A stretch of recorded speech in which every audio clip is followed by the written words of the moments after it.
Okie dokie. If that is the case. So,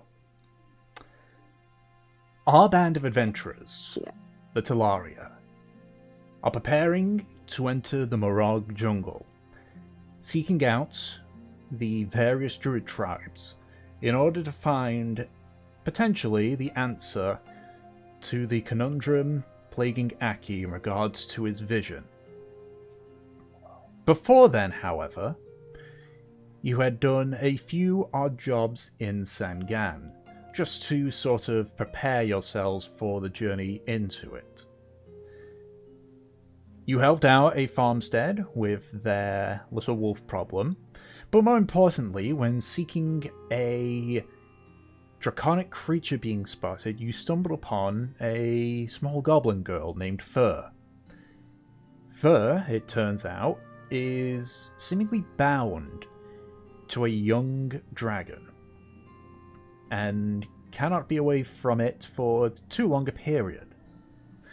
Deciding that having a baby dragon near the city of Sangan to be a bit too dangerous, and her own unique predicament also being a danger, you decided to take her with you, hoping that the druid tribes in the Murrag can offer her sanctuary.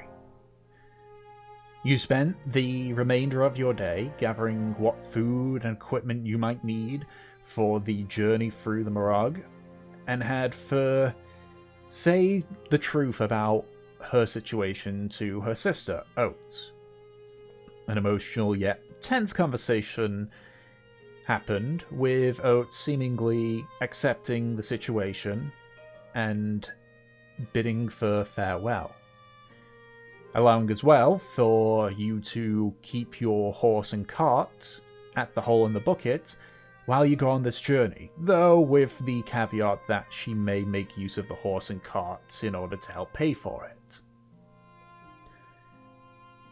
With yourselves now ready to go, you left the Sea of Sangan to pick up Fur's baby dragon, and then make your journey into the Murrag proper.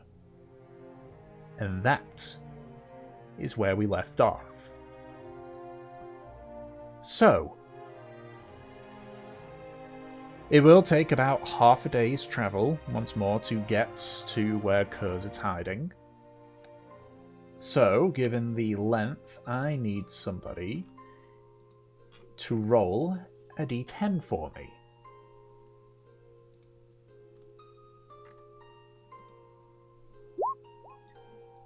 Oh shit, I'm not even on the roll 20. Yeah. Whoa, whoops. Sure, Kinling, you can roll a d10. A 3. Travelling northward back towards the forest, Kinlan, you start to sort of like take the lead until Fur speaks up. You know that we can probably go a bit of a slightly faster way, yeah? You know, this road likes to wind around a lot.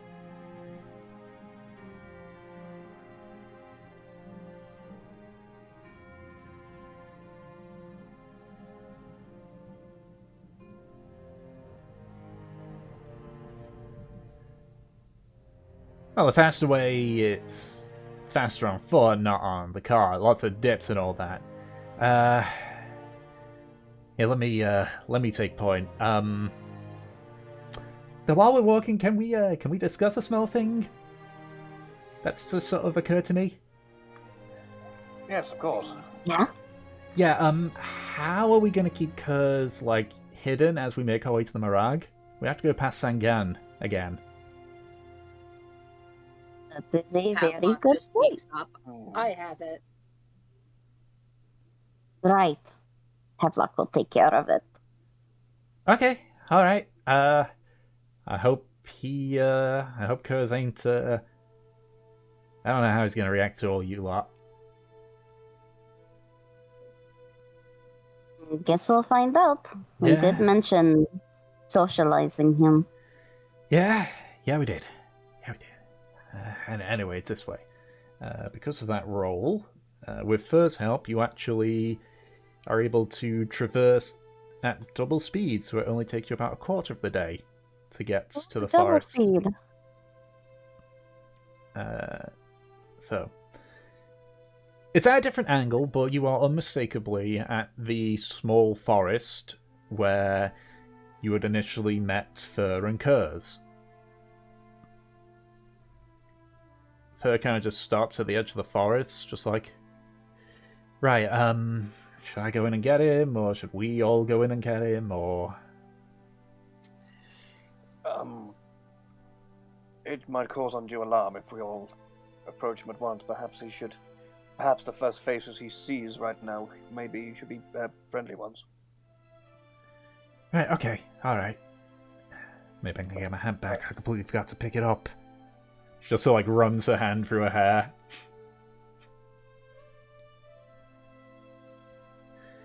Right, okay, I'll be a few minutes. Fur just quickly walks into the forest.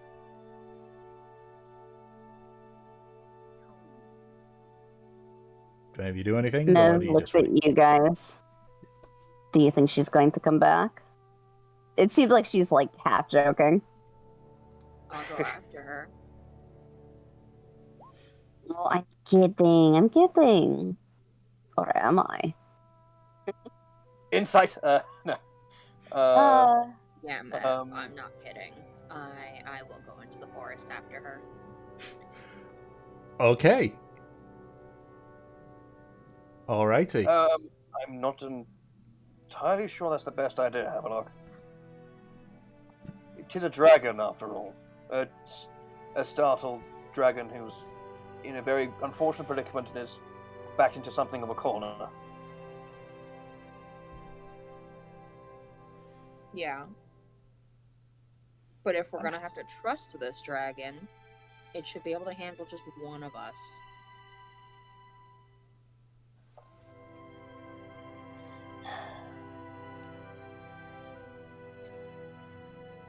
Alright, fine. I mean, in your defense, you did nominate yourself to be its protector and concealer as we make our way past Sangan, so it's certainly correct. Well, Sure, last time I took note, none of you guys knew how to turn things invisible. I can help. Well, I do have ways of helping people become more fleet of foot and stealthier, but not fully invisible, no. If I'm thinking about it, I can keep up to 2 hours of this invisibility, and then we're gonna have to stop, and I'm gonna need a nap. Which will be fine, because... Kindling, Mev, would you guys mind going hunting for the dragon, while I take a nap? We can do that, yeah. Alright. Be a good opportunity.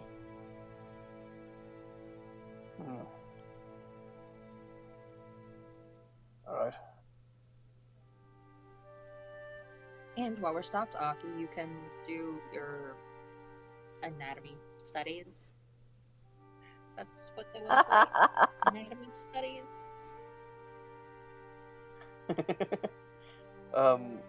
Yeah. I guess yes, it's been in the wilderness for some time now. I just want to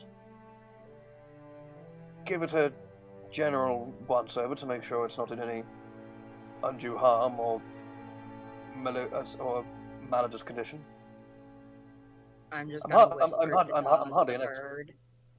Sorry. Keep an eye on Aki. Hold on, I need to raise your volume. Hold on, I need to go behind you and just turn the dial on the back of your neck up a few notches. There we go. Okay, that's much better. Seamless.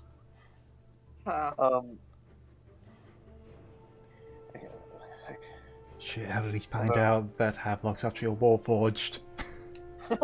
Surprise, you figured it out. He's the new advanced model. Yes, just So, anyway, yeah. Akio's like, so I have yet to meet. I have yet to meet Kers, so it would have to be permission from Fur before I give it any kind of examination. Anyway, you go in after her, then we'll stay here and make sure if anyone stops by, they keep moving. Be polite. Yes. How else would we be? I'm talking about Havelock. I can right, be polite. You can be a dick. Yeah, that's close enough to being polite. Fuck you, I'm going now. Is it? I go after her. Alrighty. Thankfully, this conversation was only a handful of minutes, so it's still easy enough for you to catch up with her. As you sort of like approach, she does like turn around. She sort of like her hand goes to a dagger on her waist until she sees that it's you. It's like, gods, don't sneak up on me like that. Please, I wasn't even sneaking. You're doing your head.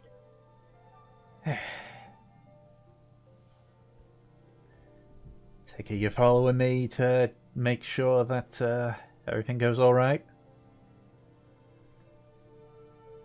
Sorta. I'm Okay. also just coming around to make sure he sees a friendly face from us first.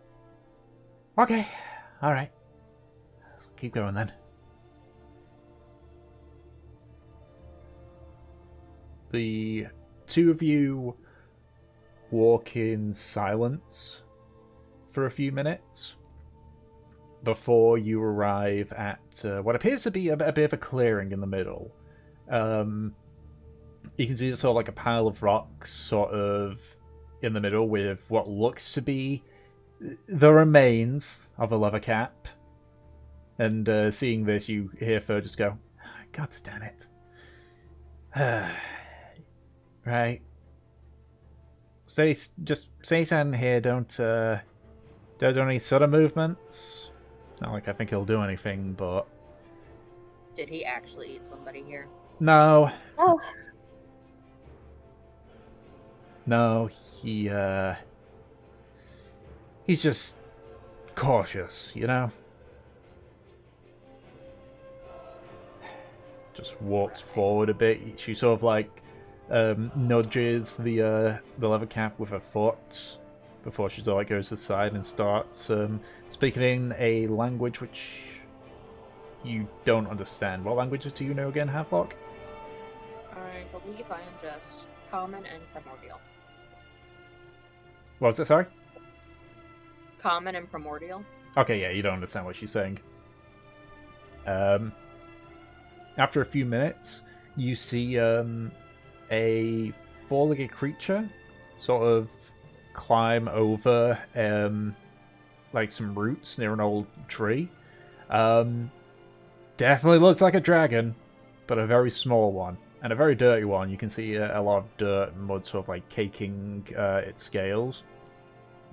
The dragon, Kers, sort of like walks up very timidly. You can sort of see him eyeing you, Havelock, suspiciously. And it sort of walks up to Thur and sits down. Thur continues speaking in a language you don't understand for a few minutes before she sort of like lightly nudges Kers on that side of the back of his head to get him to stand up and sort of begins to guide him over towards you. I'm gonna squat down on the ground and take out the jug of liquids and fill it with water. Okay. And once he gets close enough, I'm gonna pour a little bit of water on his paw.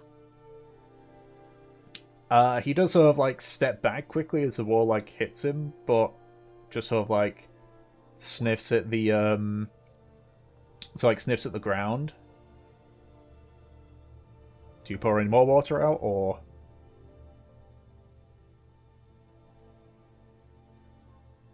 since I have, God, how much water is that? I have 8 gallons of water. I'm going to attempt to give this little guy a bath. No. Okay. His scales are dirty. He gets baths. Yeah, I think he does that for camouflaging and make a dexterity check. Beat the shit out of you. I need to I actually need to get Kers' stats up. Oh boy. Do it. Oh boy. 16, okay. In comparison. Oh, yeah, no, you are faster than Kers. So he's just like sniffing, he sort of like looks up and at you just sort of like dump the entire jug over him. Actually, I'm just gonna roll to see how he'll react. Okay, it's fine. He sort of like steps back, like jumps back several feet, before he just sort of like starts almost like shaking himself like a dog. Almost. What a good boy. His wings sort of like outstretch and he sort of like flaps him a few times. Clearly not getting enough lift, but you just see like all the water just, gets shaken off it. He's still got quite a bit of dirt on him. A lot of it seems a lot more like deep set. But you have gotten rid of a decent chunk of it. I'm also gonna take out one of my rations and feed it to him. You did such a good job. Thank you for letting me give you a bath. Kers is very hesitant at this point. Like he's like low to the ground and so like slowly creeping forward. He just sort of like raises his head and just like sniffs the ration before like just biting it. Clear out your hand and then just stepping back a few times while he chews it. Alright, so he's not gonna need for a while. He should be good for about 2 hours, and then we're gonna stop to hunt some actual animals. So what, you're gonna make him like invisible or something like that for a while, or? Yeah, I'm magic, of course I can. I mean, yeah, we could do that, but wouldn't it be better to like wait until we get nearer to Sangan? It might be, but I want him to get used to the invisibility and having magic used on him, and it might be better to do that when we're out here than closer to, where other people are. Right, okay, yeah. Okay. I think he understands Common, but let me just speak to him in his language here. Just so like crouches down near Kers and begins to speak in... For the sake of it, since you, the players, know this, obviously, she's speaking in Draconic. Yeah. Speaking in Draconic to Kers. It's like... Right, okay, he doesn't quite understand, but I think he's okay with trying it. Okay. You're also going to have to teach us how to speak this, or we're going to have to teach him Common. I mean, yeah, I kind of figured. I don't know which is going to be easy, if I'm honest with you. We can do both. Right, I'm not much of a teacher, and I only know this language because I randomly was able to speak it on the same day Kers showed up. Never knew a word of it beforehand. How about It's like relative information. a rock? Alright, how do I say that in Draconic? She tells you what it is in Draconic. And that tree. How do I say that specific kind of tree in Draconic? You mean like the kind of tree, just the regular word for tree, or the particular kind of tree? Both. Okay, well, gives you those 2 words in Draconic. Now how do I say hide?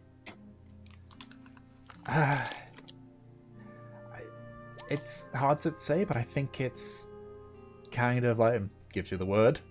I'm not going to make up an entire dictionary for a language. Havelock's gonna turn to our little dragon friend and tell him, hide and rock. He just kind of stares at you before just looking over at Fur.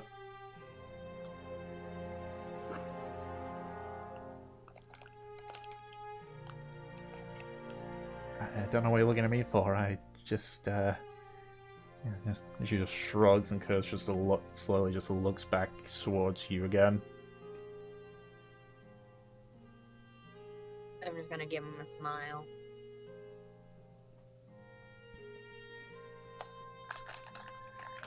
Right, so should we wait until we're about to leave the forest before we do the whole magic thing, just so that, you know, everyone else can meet him, or are we just gonna cast it on him now? We'll do it once we're closer to the edge of the forest. We can have them come into the forest one by one to meet him, so he doesn't get overwhelmed. That might just be easier. And then we can walk out of the forest as a group. Okay, alright. Let's go with that then. Just sort of like lightly presses on the back of Kers' head to get him to start moving again. And the three of you begin to make your way out of the forest. So, did the other group do anything during this conversation, or nah? Is there anything like left in the camp, or was it all very much like packed up by the time by Fur?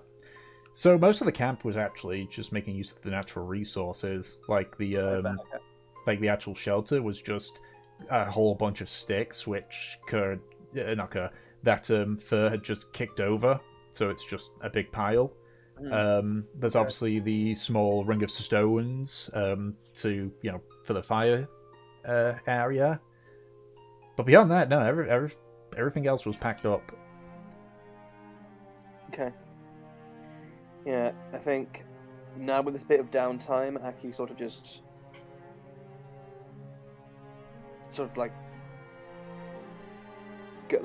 goes down to haunches and just goes. I feel this will be something of a nerve-wracking few days until we can get to the relative safety of the Murrag.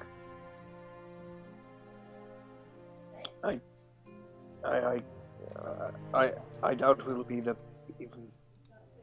the only souls heading south, or even heading south of, or living south of Sangan. So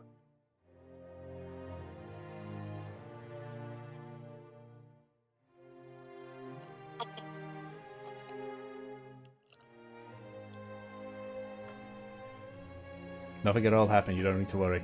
Anyway, continue. Yeah. Aki goes. We have Havelock's magic to depend on, yes, but that's a single point of failure. What happens if it goes wrong? What happens if it wears out? If someone sees through the effect? If the effect wears off just as the next guard patrol comes along, Deal with it. Deal with it how? Depends on the context. You're giving very vague scenarios. You know, like, we will flee the situation, we will fight our way out of it, like we've done many times before, or we'll use our wits. Use our wits to explain why we have a dragon in a place where dragons are seen as even more villainous than the foulest demons of hell. Mev claps her hands together with a smile. We quite literally are friends of Archmage Olivia, who is doing research on dragons. We could say we are transferring it for her. Heading in the opposite way from Archmage Olivia's headquarters. Maybe she needs it taken to Port Honor. Going to ask. Like, of course they're going to ask why we have a dragon, but if we say, oh, we're doing things for the Archmage, Who's going to question? Basically, no one except maybe a guard. Are you acutely aware of the laws of this land? What if the sheer act of being in possession of a dragon is incredibly illegal?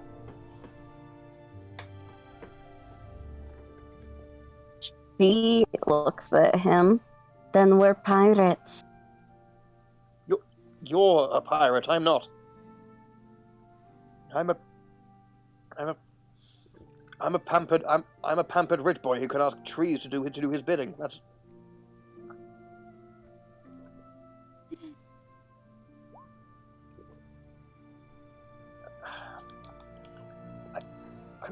I'm not cut out for this. For subterfuge and smuggling and smuggling contraband. I fear my nerves can't exactly take it. Well, I hate to tell you this, but sucks to suck, Aki. We're doing this to help someone, to make sure that they are safe. And you need to figure out if doing this deed, taking care of someone, is more important than, your nerves. Yes, but in the same respect, Fern Kers are trusting us that we'll find them safety, and if that all falls apart because I lose my countenance or I say the wrong or one of us or I or any of us say the wrong thing or look at the wrong person the wrong way, then it all falls apart. You're right. I'm right? Which is why... Yes, you're right. I don't think I've ever been right in my time. No. I'm not, Aki, you're not wrong about these things. This is important, and us screwing up has value. But you're only going to make things worse if you don't, pick yourself up and stand tall and deal with it. Right. Others has, faith in us, so we need to have faith in ourselves. Otherwise, we're not going to get this done.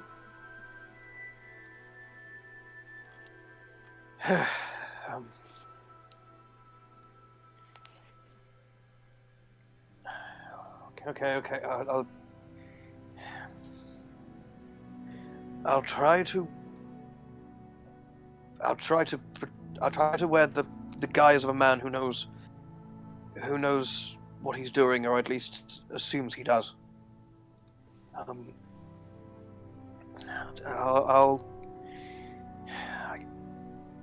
play it moment by moment and see. I'll play it moment by moment and pray to all the gods that I can conceive of that it doesn't all fall apart. Okay, let's. Just as he keeps talking, has that smile growing. You act like you'll be all alone in this. We'll be here to take care of you. At least I will. But it shouldn't be your responsibility. I'm a grown man of some means. I shouldn't need a pirate to chaperone and babysit me. What's being a pirate have to do with it? Doesn't have anything to do with it. It could be anyone, scoundrel or no, but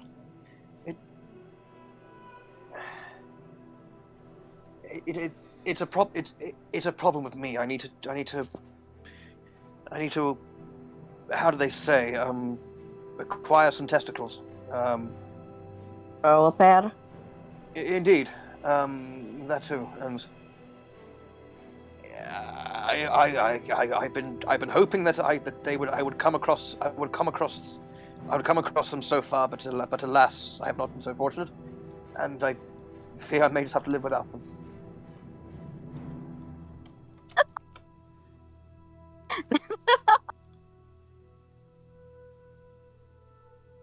Hockey. What? You. Where do I even start with that? Yeah, I suppose thinking back, it was a frightful, a chance bit ridiculous. I apologize for even opening my mouth in the first place. No, you don't have to apologize.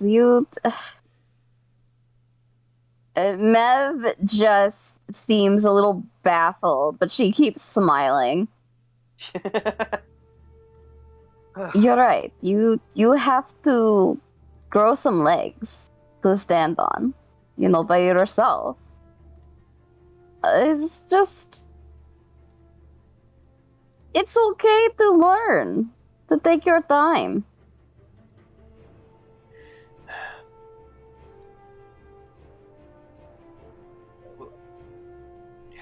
All right. Okay.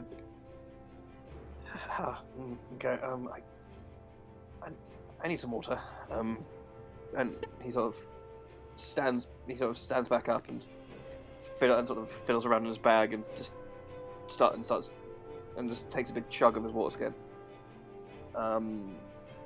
Mev looks to Kinling, just like, you see this guy? What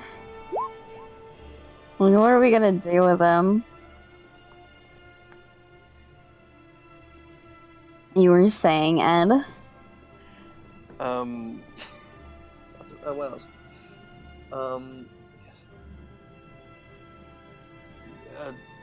You saw it. It's not exactly a big dragon, is it? It's not like it's going to assume we're here to kill it and attack, is it? It's, it was like a little bigger than me, wasn't it? It was about it was small. It was smaller than you. Furs was almost my size. She's like a little smaller than me. Fur is 3'1". 3'1". I thought she was taller. Okay. Nope. Fur is small. If I remember correctly, and I'm just quickly checking on my previous notes, if I recall, Kers is about 1.5 feet up to the shoulder. Yeah, 1.5 feet at the shoulder. Way smaller. Okay. He's like, I don't know, the size of my arm, maybe a little bigger. He's not very concerning. Okay. All right. So he, when given the choice, fight or flight, which option do you think he'd take since you've met him? I think if Furs was in danger, he would fight, but otherwise he'd run. I think because he's so small, it might actually be pretty easy to cover him up when, Havelock isn't there. I mean, literally all we'd have to do is, like, put a blanket on him or stick him in a tent. Or cover him in mud. He doesn't have wings yet, does he? If he's that young, don't they grow in later in life? He has wings, but it doesn't seem that he can fly yet. We could try covering him in mud, tying a small ribbon around his neck and saying he's a very weird-looking dog.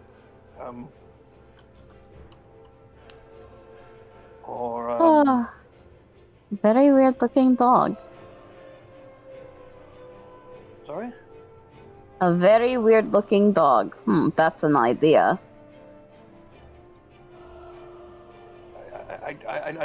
I never said I was a font of genius, okay?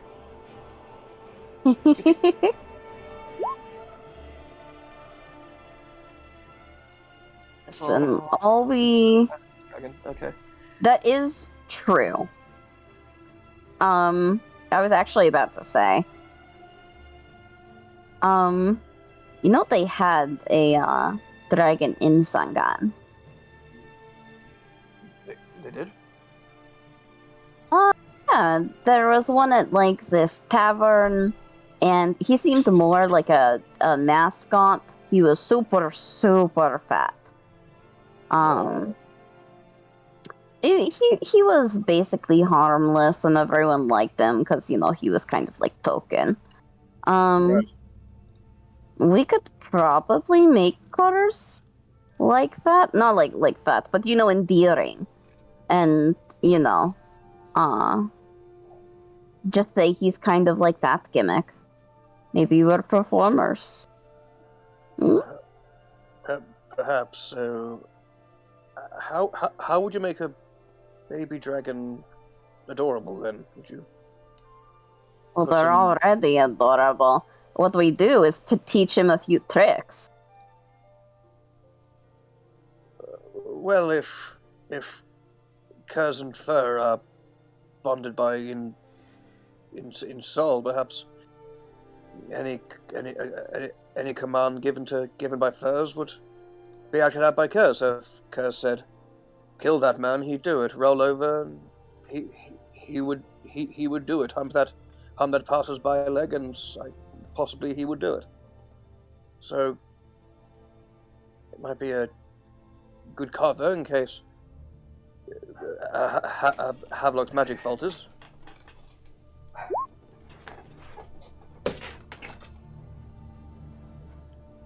Yeah, I know. See, Hey, you know, but- we've got ideas. Rich people parties. Right.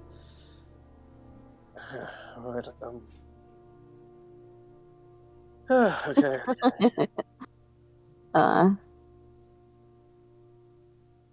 Well, if you seem confident, then I guess I have no excuse not to be. Okay, so let's just see what what we have let's just see what we have in store for ourselves. Okay. Till you make it. And so Aki tries to sort of crack a smile, but you can still see the panic and worry in his eyes. Of, Katsaki's back. We've got this. Just keep saying that. We've got this. You can reach my back.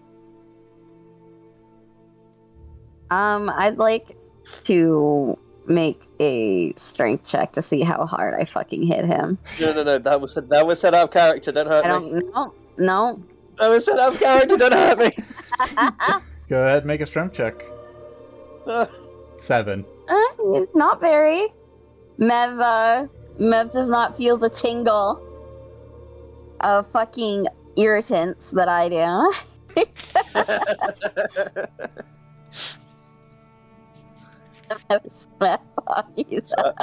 Sorry. God, it reminds me of what my mum says, how it's like I'm not too tall to be smacked on the head. Yeah. You're Yeah. fucking not. I'll fucking get ya.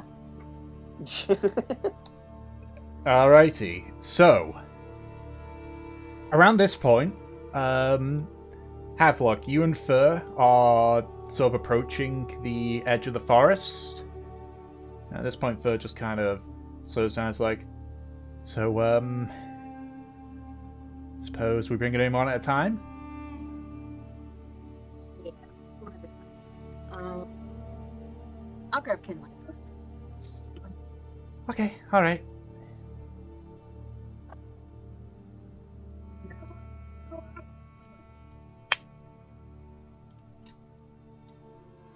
What was that, Anna? The connection seemed to have been a bit dodgy there, so I didn't quite hear that. You're very quiet today. Her headset broke, Ed, so she's... More. Nor.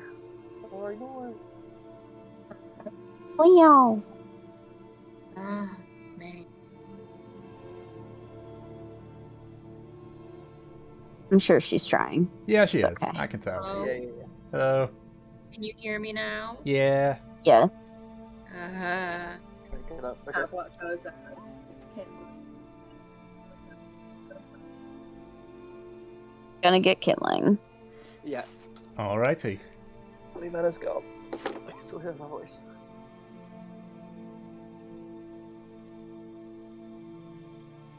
Okay. Alright, kindling. Dragon. Nice. Take it slow. Her? Yeah, the dragon's called Kerr. No, I'm saying her. Oh, fur. Fucking god.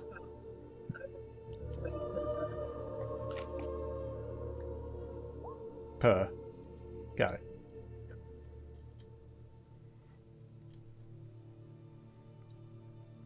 Alright, so.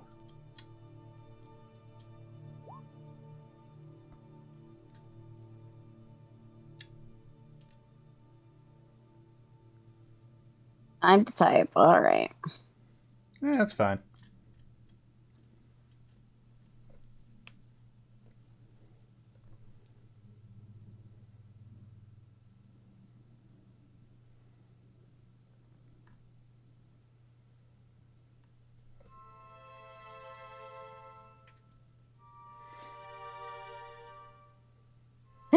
Are you shit kindling? Are they having this conversation in front of us? I would assume so, yes. Fucking. Yeah, Mev looks to kindling. You don't purr? She looks so disappointed. It's almost like the equivalent of snoring in your sleep for other species.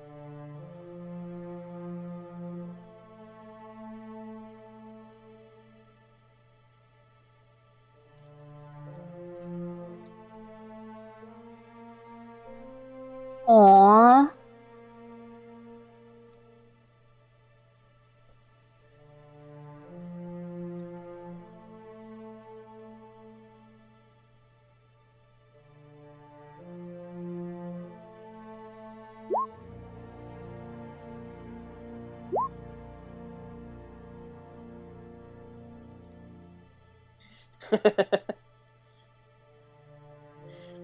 I just like the idea that Havelock is like, wait, is this guy really a cat? Like, what?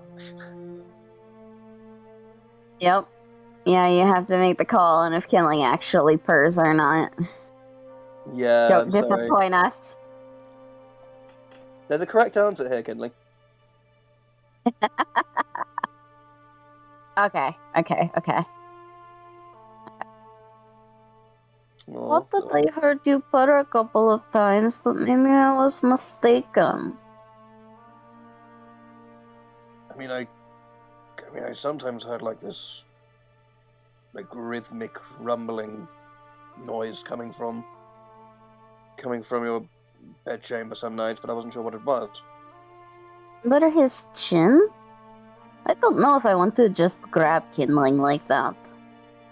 That's a gross infraction of his personal space.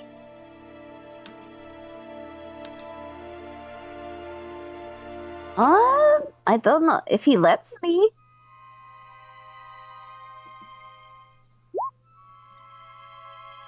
Mev looks to kindling, just like, what do you want to do? Why are you looking at me? Because clearly you're at fault.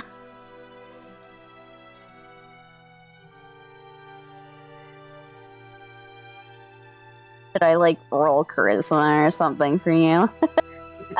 Kindling. I don't know. It seemed kind of, it's worth a shot.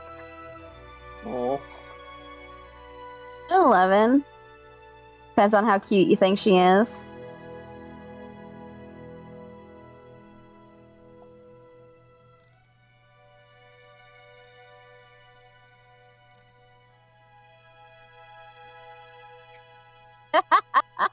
That's completely up to me.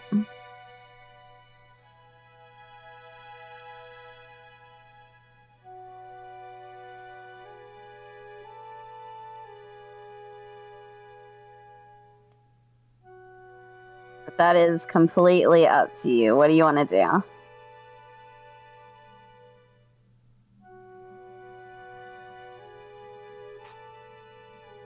Okay.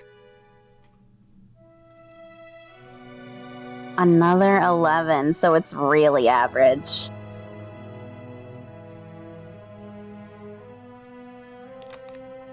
Yeah, so again, it's just up to you at that point because this roll is mediocre.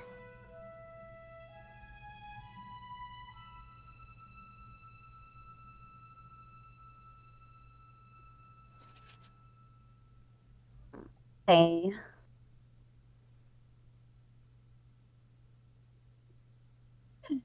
It means Kinley doesn't want to be touched right now. Fuck fair you. Have you seen Mev? Have you seen her body? Yes, Hot I damn. have.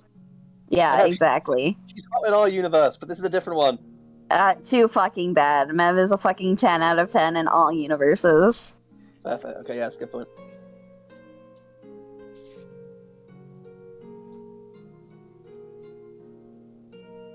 Fuck me. I need to draw the new portrait for Mev.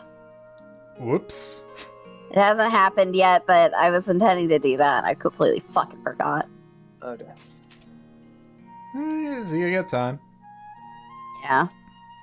Alright, so Havlock, you're leading Kindling back towards Fur and Kers. Alrighty. So, Killing, you're only led a little bit in to the point where you can still see like the open fields and such beyond the forest, where Fur's just kind of sitting down on a root while just slowly stroking this small dragon that's just sort of like sitting nearby. As you approach, you watch as Kers sort of try and fail to hide behind Fur's legs, and so he just kind of just stares at you while sort of trying to make himself look smaller.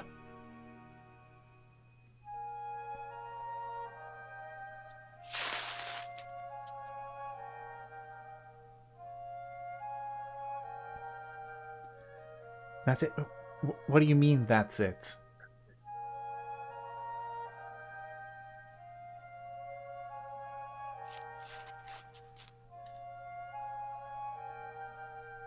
Well, yeah, he's a baby. He's only like 3 years old, maybe, I think. Man, your toddler isn't fucking ginormous. Lame.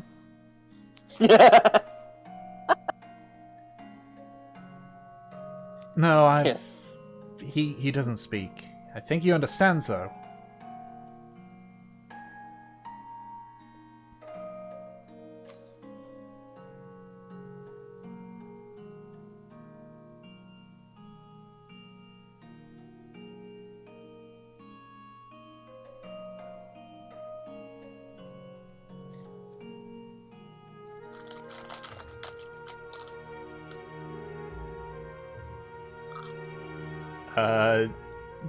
Kers has been staring at you this entire time.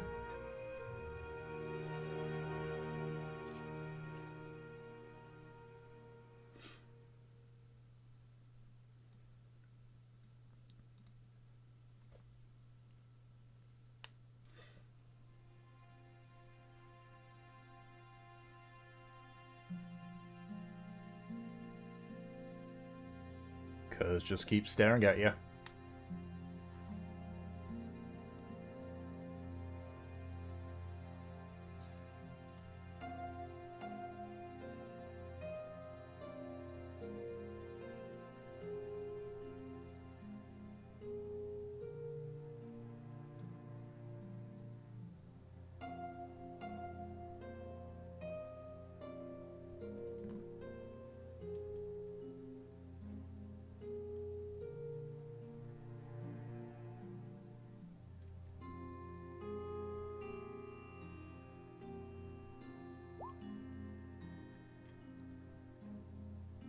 No, I just speak to him in his language, in Draconic. He seems to understand it. I talked to him in common a few times as well, and he seems to understand it, but less so.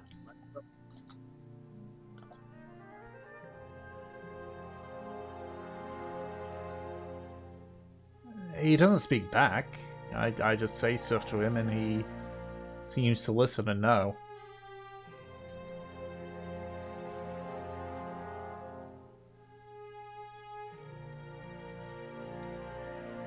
As I say, he doesn't speak back, but yeah, I speak to him in Draconic, and he tends to listen.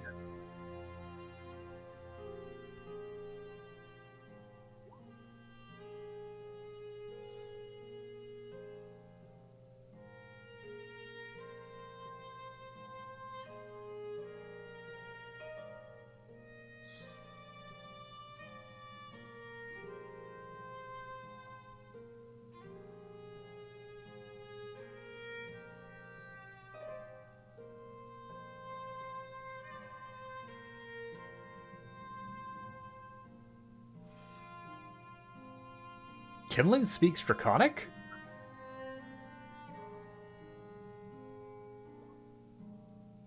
Huh. What's up, fuckers?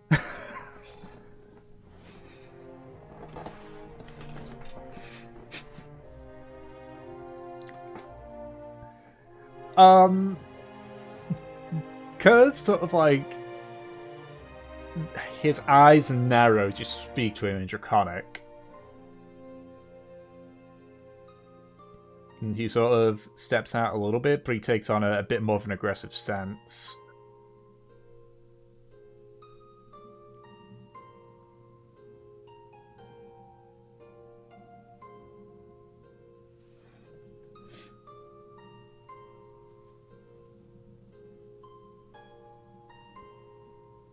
You lose points for being able to fucking speak Draconic. What was that? Oh, when you lose points for being able to speak someone's fucking language. The world's furriest Dragonborn.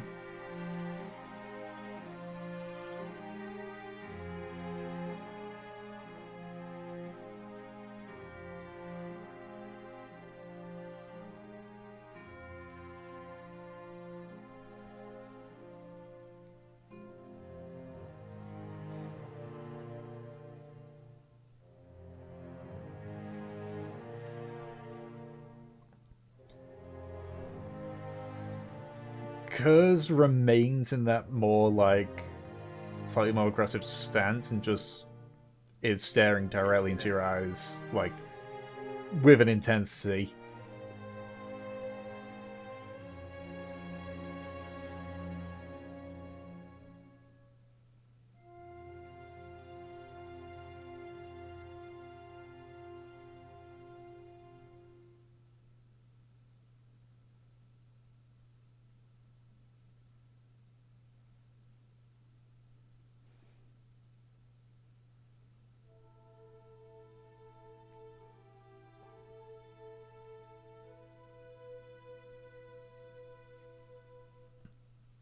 At this point, first speaks up, like,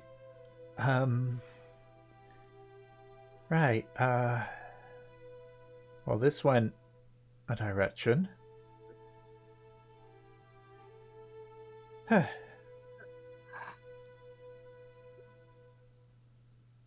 No, it's fine. He's like this, I guess.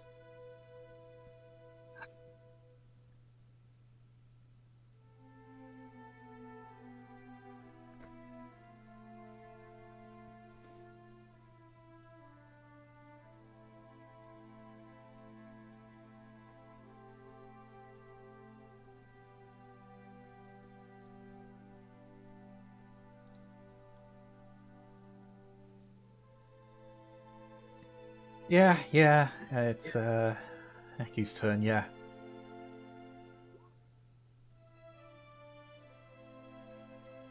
Well, but I would have thought he would be last, because Mev's already seen Kers.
Alrighty. So, Kindling exits out the forest, nearabouts where you and Aki are, Mev. Mhm. Did it go?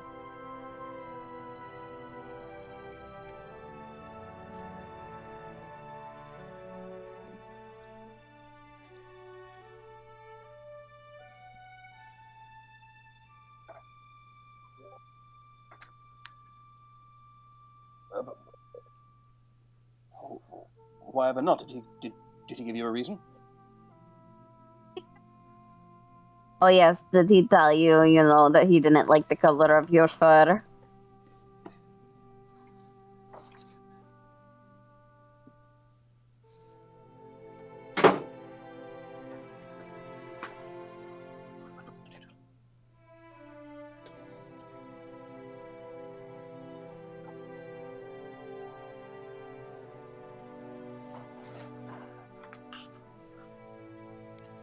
Maybe he is just cautious.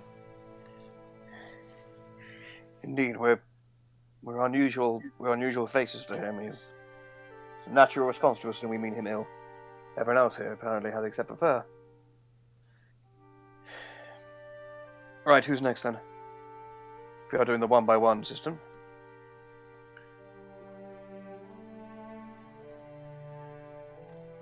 Possibly, I can't say I've ever met one before. Well,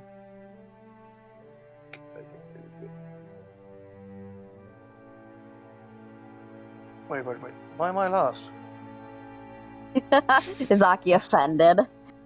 No. He's concerned. Huh? Why do you think I would be the least agreeable one of them? Do you think he perhaps need buttering up by meeting all the rest of my companions, and so the blow of meeting me is lessened? Why? Oh, you are taking this very personally. I'm not taking it personally. I'm just concerned. It's all. Oddly, I'm not quite in favor of being on a dragon's bad side. Okay. I really don't think it's anything deep. Okay? I'm sure it's not. It's just me being myself. Right. You go on with kindling. I'll wait here. Will someone come and fetch me, or should I just wait a bit? We're going to leave you all by your lonesome forever. Okay, I will make tree carvings of each and every one of you and talk to you like and slowly go insane as they grind down, just as nature intended. Matt just gives this big smile. She thinks that's fucking hilarious. All right, go on, meet our new friend. I'll be right Okay. I'll be right by myself once I figure out how to wipe my own bunghole. I'll be fine. Yeah, Mev will follow Kindling. Alright. It only takes a handful of minutes before you're back with everyone else. Kers is still, close to Fur, and, when you and Kindling show up, he's not taking the aggressive stance anymore, but he is sort of eyeing the three of you waringly. Yeah. Hello, Kers. She waves to him. And she will take another ration out of her bag.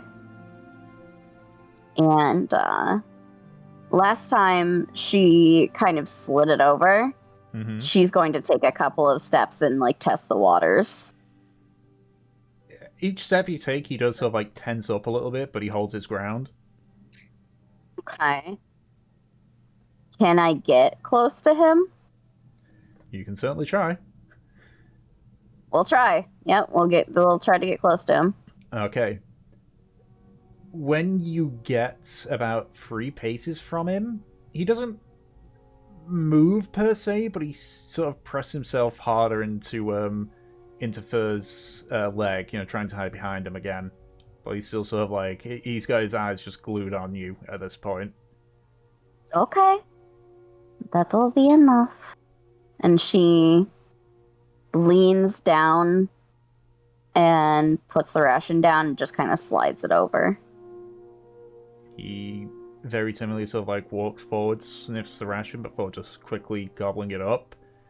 He doesn't instantly like dart back to Fur, just sort of like sits there and eats it, before he just slowly backs away to Fur and just sort of like sits down, not like trying to hide behind her or anything. Yeah, Mev will take a couple steps back for his comfort and just kind of crouch there. See, it's not so bad.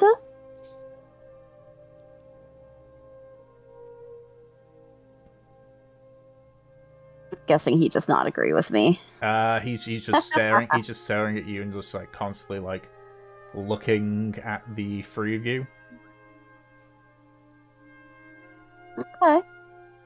Mev will look to Havelock and Kindling, just like, how close are they to her? Or each other, for that matter?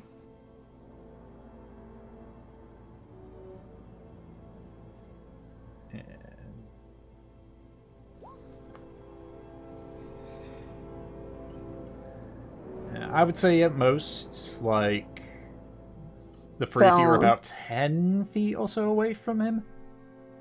Well, I got closer, so... Yeah, you got about 5 feet from him. Okay. Yeah, I will just sit down and do what I did before of not, like, staring directly at him, because that's weird. She looks to both of them. I think this is pretty good. Do any of you want to try getting closer?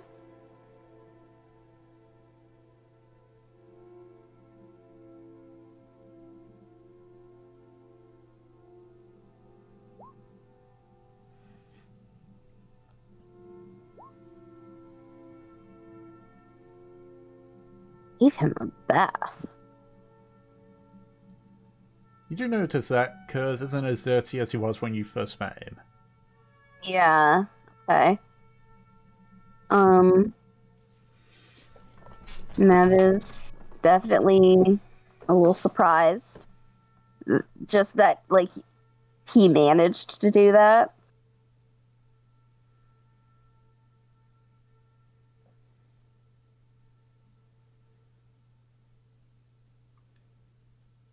He didn't like your language.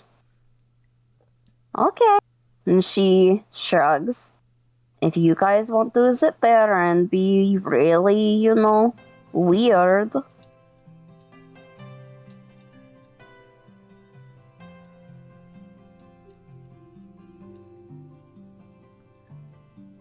Right, so I guess we get Aki in here now? Yep.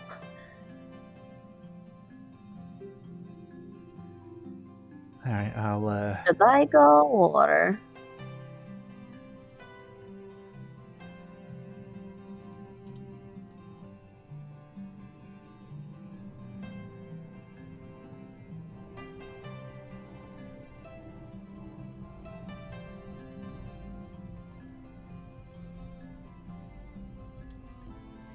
No, that's fine. Go ahead and get him. I'll think of something to maybe get Kers to be less nervous. Alright. Neville looked at Kindling. If you make yourself look so stressed, he's going to look stressed.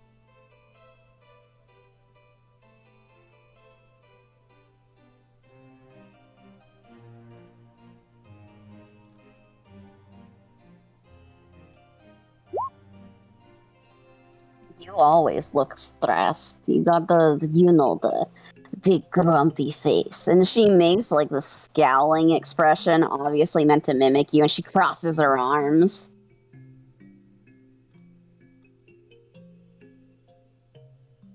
Yes.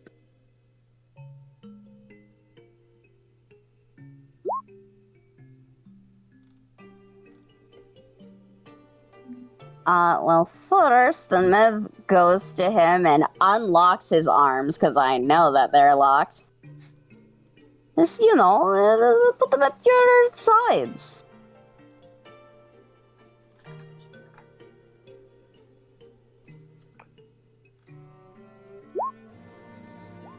And, she looks at your face. Let's try to smile? Hmm?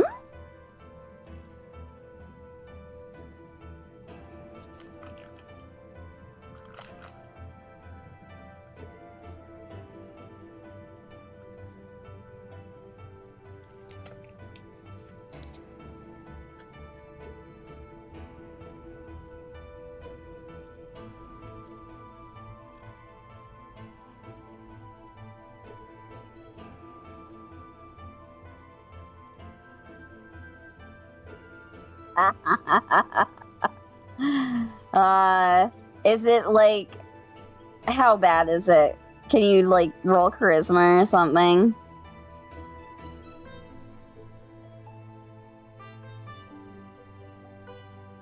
I want to gauge how terrible it is.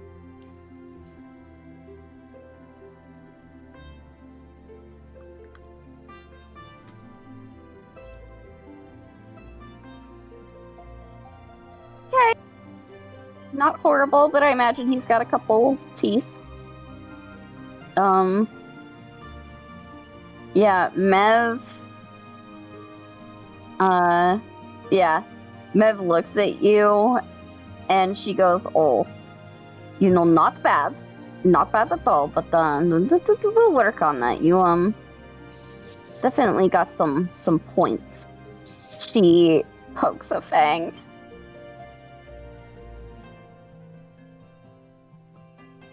After that, just relax.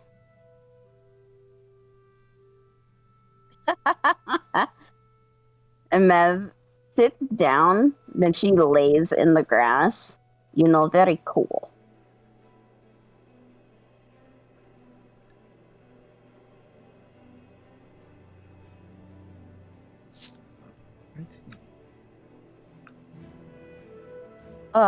Poor Kindling. Alright. Alright, so Havelock, you exit out the forest, and Aki's just kind of sitting there waiting. Yeah, Aki is sort of sat propped up against one of the trees, sort of flicking through his dragon anatomy book.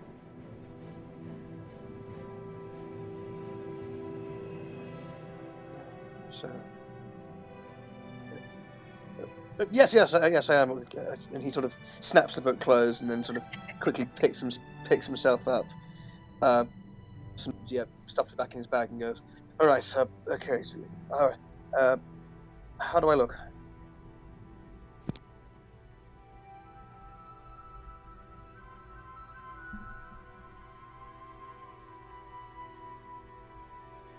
Sometimes I'm a guy. I'm slightly closed.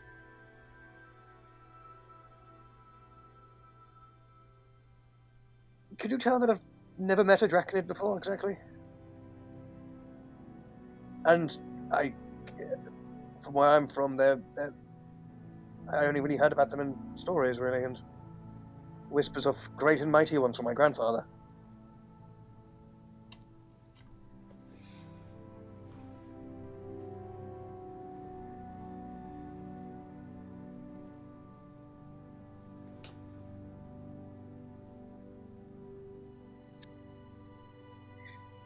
Okay, so if I'm relaxed and lackadaisical, he will be also? Okay, I can try to be. Oh wow! Hello, dragon. Nice to meet you. Nice weather we're having. Something like that.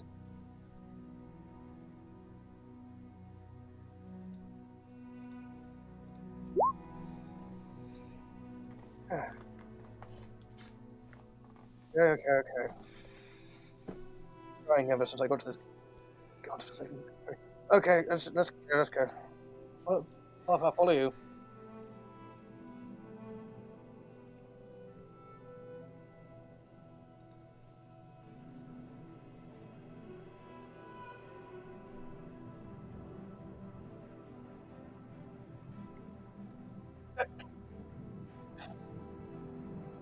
Not a child, you don't have to drag me.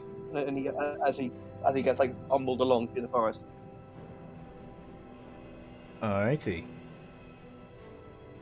It's not too long of a journey before you're reunited with the rest of the party. Most of them sort of like sitting around the tree, certain distance away. You can see Furs sort of like sitting there, and next to it is almost. I was planning to do on a break after like all the introductions have been made. Okay. So that's yeah. But obviously for everyone that's not doing the active roleplay, you can obviously go and do your business at the moment. Okay, so yeah. Aki sort of like stumbles through it, starts seeing a few heads in the clearing, goes sort of he looks tense and like he's almost like got like a hand sort of like resting close to his scimitar handle, and he goes okay, and so he just like takes one look at Kers and goes oh stars, you're delightful. And he sort of walks about, let's say about like a couple, like about maybe like 4 or 5ish yards away from Kers, and just sort of and kneels back down to his haunches and goes, hello, little one. Are you all right? As you sort of like approached, he like with Mev had sort of like tensed up each time. 4 or 5. That's like for Aki. That's like what 4 or 5 steps away. Yeah. A yard is like a long, basically. Yeah. So around 4 yards, he sort of again pressed himself up to Fur and just kind of is staring at you while trying to also hide behind Fur's legs. Yeah, and then Aki not sure what to do, and I guess he sort of like makes the connection of like, okay, green scales, and he says in Druidic, he says be not afraid, you are among friends in Draconic, in Druidic, sorry. How did I say? Wait, Aki can speak Draconic as well? I can't speak Draconic. But Aki doesn't know what he's doing, so he said it in Druidic. No change in reaction from Kers. Okay, interesting. Was that something? Having seen like his movements and stuff as he backed away, does he look like he's in pain? Is he like not putting weight on one of his legs, or is he any? No, it seems.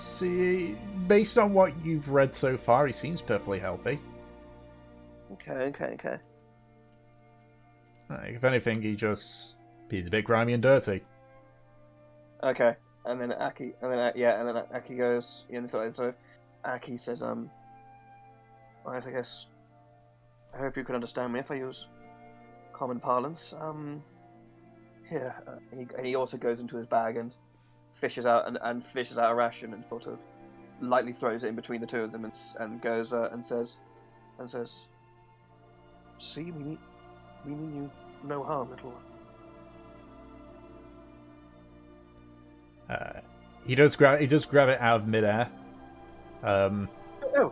Sort of accidentally, like nearly knocks Fur over. It's like, shit. Bit. 'Sprightly, okay. All right. I'll.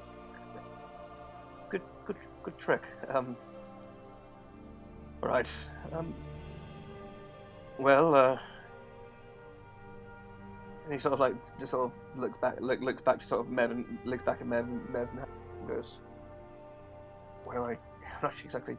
I probably have a million and a half times I said as long as journey, but I'm not quite sure what I was so worried about.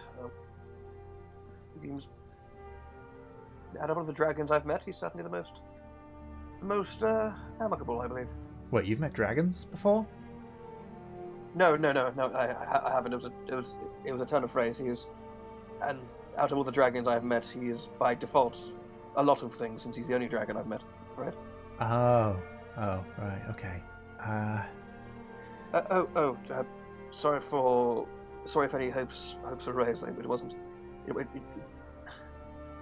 No, I just would have thought they'd be weird, meeting a dragon and everything, but It is exceedingly strange, but I thought if I acted like it was normal and not incredibly peculiar to meet face to face with a dragon, no matter the age, that perhaps it would nothing unfortunate would occur, Right, gotcha. I got a small idea. All of you just sit together for a second, okay?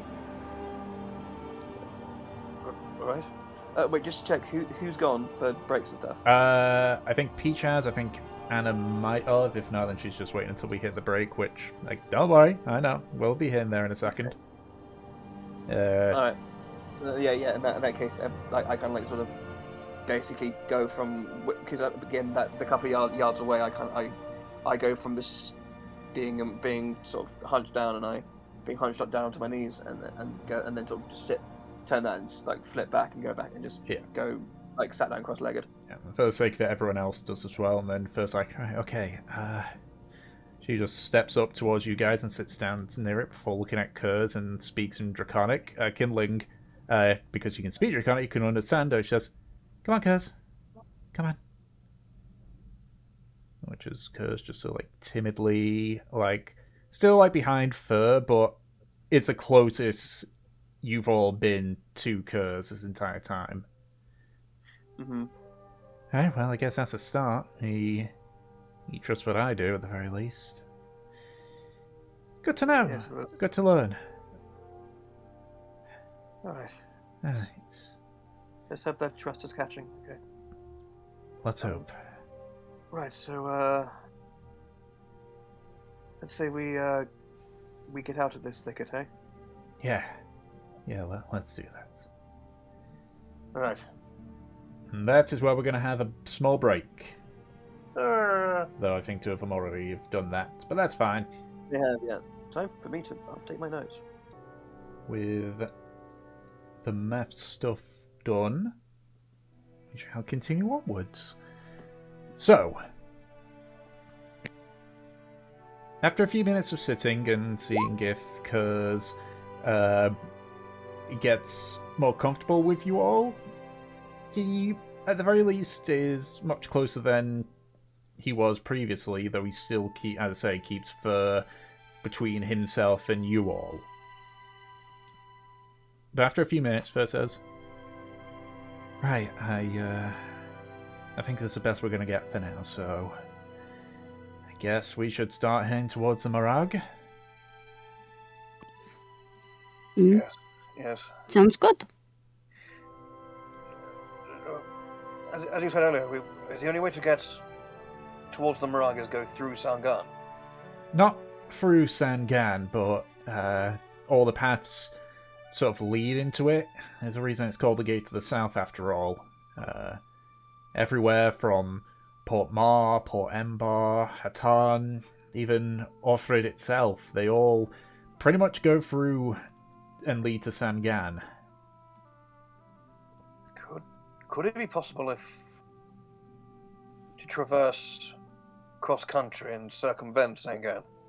Well, we can, but it'll take a bit longer. But would require a lot less risk, wouldn't it? Well, let's risk it being spotted, I guess, but you're talking a couple of days, depending on how far we want to give Sangan a wide berth. Right. We're not in any rush, right? Well, no, we're not. No, I wouldn't say. I wouldn't say so unless. No, I wouldn't say so. So, I say we be careful. Yes. And if something unfortunate happens, then we spring to action. Exactly. So how exactly are we going to be entering the Murrag? Are we going to be entering, like, straight north of it, or are we going to go through the narrow part? Like, what's the plan here? Give me the map. The map? Okie dokie. Yes, Matt, please. Here is map, and for some reason some parts of the map... Let's go to the mall. Yeah, Mev takes out the map and looks. Well. It's wrong way. Where are we? You guys are around here. Yeah, around there. That's well. Alright. Looks like... There should be more trees here. I don't know why. I think the layer's gone a bit weird. I'll have to fix that, but this bit should have trees. If we are here, if we go...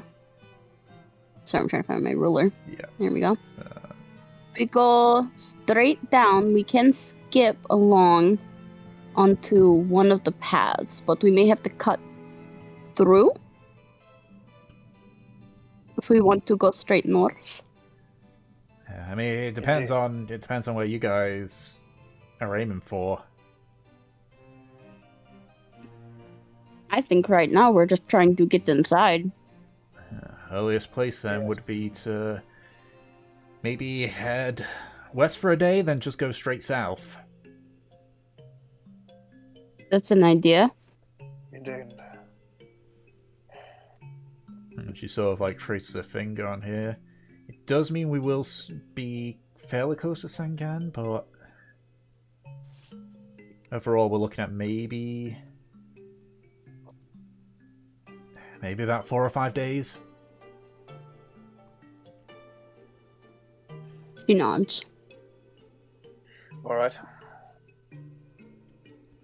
And when we hit the Murrag, then the question is, do we go east around the mountains or west?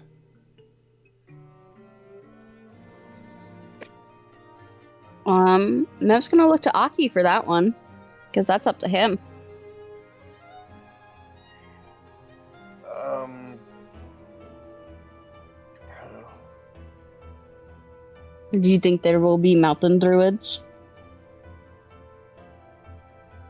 Possibly, but I would suspect most of them would be in the forested lowlands. So I would say we go east, northwest. Right, I'm at least aware of about a day's worth of travel in there then. As I said, I was hired for one of the expeditions initially. Alright. Right. But after that, I don't know, because the guy never gave a whole lot of information about the Scouting Corps' expeditions in there. Wow. She said scouting corpses, right? Scouting Corps. Corp, not corpses. Yeah, Corp. Corp. Yeah. Okay. Yeah. We're gonna say it's very different. That explains the zombies earlier. Ah. This... Mm, Yeah, you know, Well, the Republic like to send zombies in to get information, but they're too stupid. Yeah. okay, but that was actually like a thing that a place did. That would be cool, but unfortunately not called Murrag, I'm afraid. It's just like, yes, we already know there's brains. What else was there? Well- Yeah, exactly. At the very least, we know that either way, if we keep going straight, we will get out. I guess same goes for like, going east or west. If we go long enough, we'll get out. Possibly.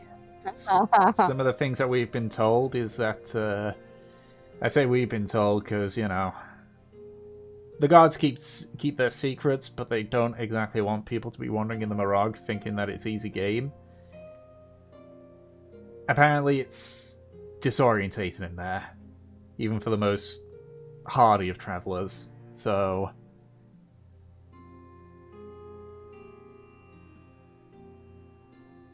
Well, the Druid tribes in there must be able to figure out its mysteries and traverse it effectively. Yeah, but we're not the Druid tribes, are we? We got the druid though.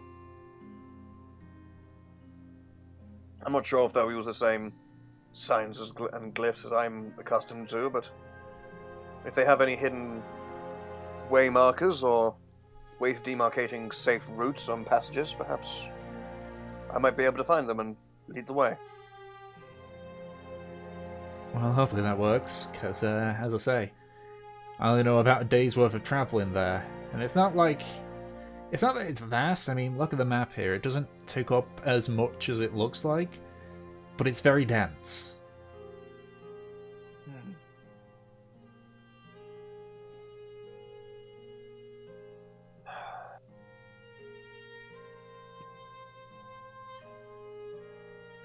We should be able to make whole. So it'll be incredibly slow going, but in theory, with enough resolve, not impossible, yes? Not impossible, no. It's just that we're gonna have to be probably doubling back in on itself a lot. Unless you want to try and, I don't know, cut your way through, but I think we'd be there for a few years if that were to happen. Indeed, our implements would go blunt by the end of the first week. Yeah, that's kind of why they only keep this little path, sort of like runs the thing around the two pathways that are showing.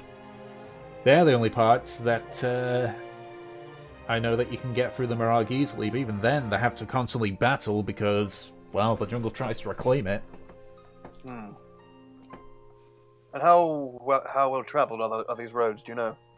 Not very. We get a few merchants coming through, but a lot of them prefer to head to Port Mar. As I guess they probably use that to go south to Port Honor. Right. Easier by sea than over land, I take it. Yeah, well, there's the Murags are arguably one of the most dangerous places for regular travelers. Not even bandits go there, apparently. The day when the sea is safer than the land, that's how you know that this place is going to be rough. Yeah, it's there's illness in there quite a bit. There's what, sorry? Illness. People fall sick in there all the time journeying. Right. I know basic remedies and some restorative magic. I'll do what I can. Well, let's hope that works then. Right, so I assume we travel west for the remainder of the day, then head south?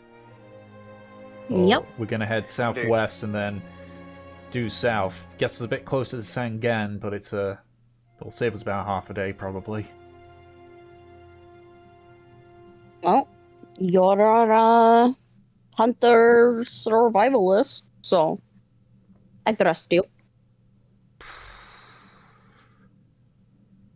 What was that? Just kind of exhales while looking at the map intently. Yeah.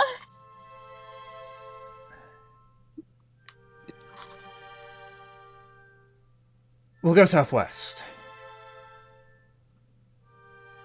All right. We'll focus more west for now. There's a farm decently nearby that I don't want to exactly run into. Alongside other farms, maybe deeper It's the in. farm that we helped out. You don't know. Okay. Yeah, so there's a few farms that are going to be like right near Sangan. So if we get a bit of distance west and then start heading southwest, then south, we should avoid the majority of them. Should. All right. Right. All right. Right. Well,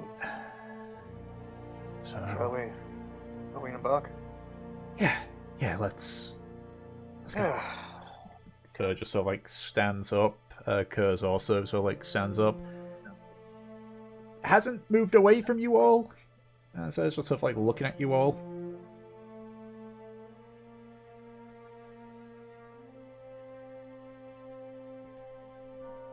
Right. Let's go then. Fur just sort of like walks out with Kers following closely behind. Yeah, I follow her. Yep. We're walking. Already? Well, yeah, we gave our cart to Oates. No, I meant invisibility.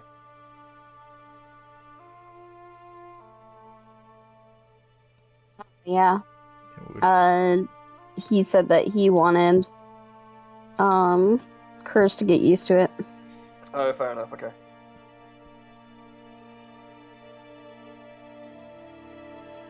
Okay, so you cast it and you watch as Kers very quickly becomes invisible. First I've been watching, it's like, just looks around, it's like, okay, this is gonna be weird. So like, looks about and sort of like awkwardly like crouches down and starts speaking Draconic. You can see she's like moving her head every now and then because she's not too sure where Kers is. Like, killing you here, they're saying Draconic. Okay, Kers? So our friends have made you invisible, okay?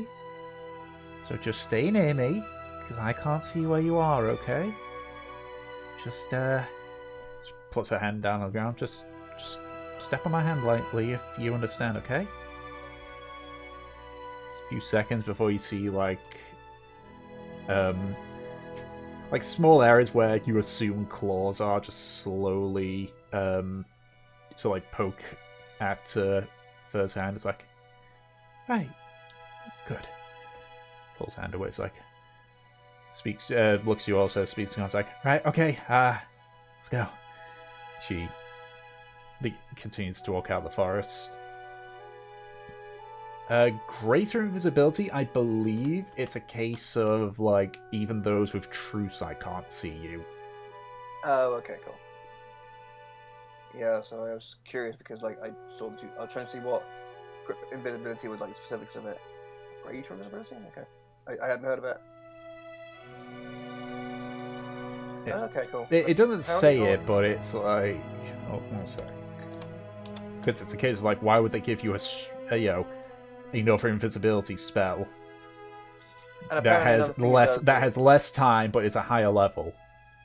And apparently another thing it does is that it doesn't turn off if you attack or cast a spell. Okay, only lasts a minute. Okay. Yeah. So it's basically a way of giving you advantage on everything. Everything for the next For a minute, yeah. Yeah, for the next 10 turns. And yeah, no material. And apparently it also says you and a creature gets the effect apparently as well. So it's doubled. Anyway. Yep. Anyway, so I need someone to roll a d10. I'll Who do wants it. it?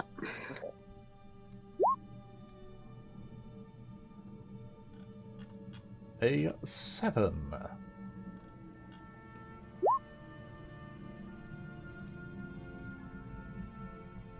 Alright. So, you'd already used up a decent chunk of the day with your various bits of business in Sangan. So you're not able to get particularly far before night falls. Especially as well if Havelock is actually based on that, yeah. I would say you are able to get about 2 hours of travel in. So just enough for Havelock to cast invisibility twice on Kers before the sun starts going down.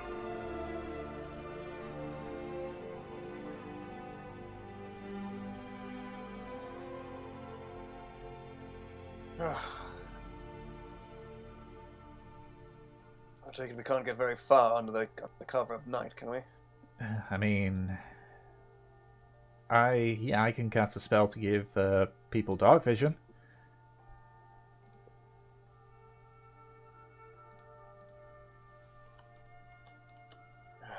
But even then, is it worse? I already have dark vision. I'll be fine. I was more thinking worth it in terms of energy reserves and keeping ourselves fit in the case of danger. If it's worth the walking the extra mile, the extra few miles is worth perhaps being more tired when we eventually rest.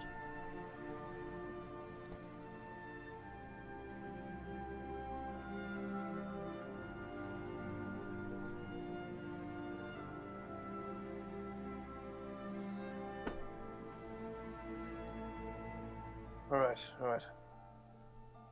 Because, like, where are we at the moment? What kind of environment?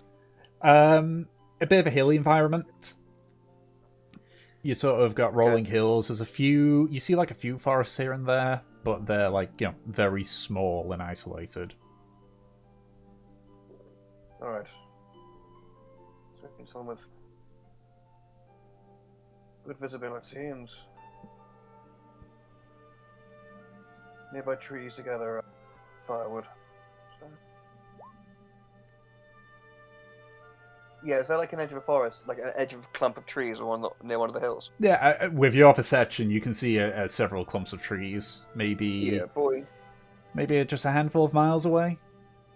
Like... Okay, so yeah, Aki just basically points off somewhere in the twilight and goes, "There, that seems capital for a camping spot. Let's keep pressing on until we reach there."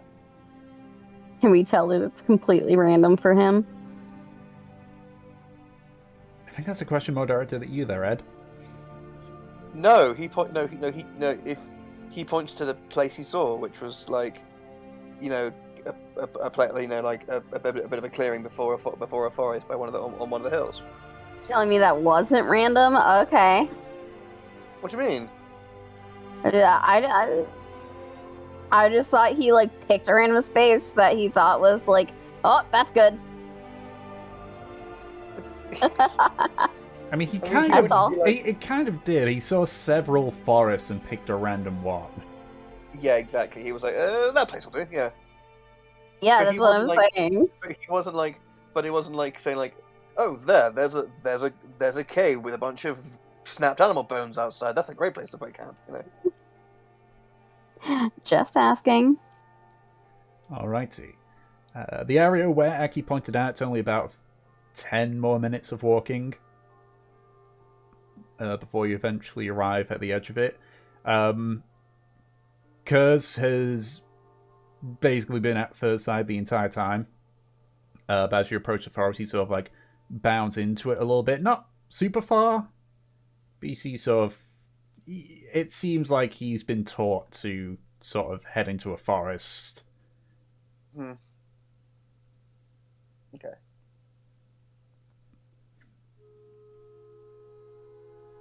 Aki, when Aki gets to the site, he sort of he throws his bag on the ground and then sort of stretches out his arms and then starts walking towards the clump of trees to gather some firewood. All right. What about everyone else? I mean, we're following him, right? To like build camp or whatever. He decided that was a good place. if that's the case, you all sort of like begin to quickly gather up wood. Fur's also doing it, but it appears that she gets pieces that wouldn't be that good as firewood. They're much longer, like need to be cut up. But rather than like bring them over to your wood pile, you just see she's sort of like starting to set them up against like a tree of sorts, almost like she's building a shelter. But eventually you get enough wood to get a fire sorted, and soon you have a small but warm fire. Right.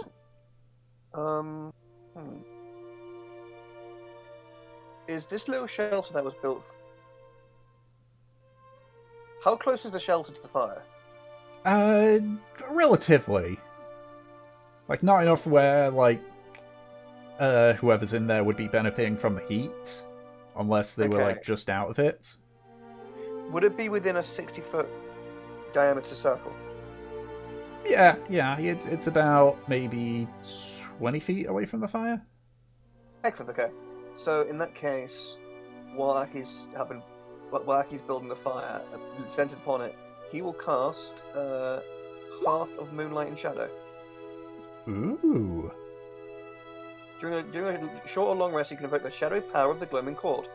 At the start of your rest, touch a point in space, and an invisible 30-foot radius of magic appears centered on that spot. Total cover blocks the sphere. While within the sphere, you and your allies gain a +5 bonus to wisdom, to strength, and perception. Any light from open flames is invisible outside it. Sphere vanishes at the end of the rest or when you leave the sphere. Fancy! I know. Reminds me of what's it called? Leon's Tiny Huts for wizards, but not as good as Tiny Huts.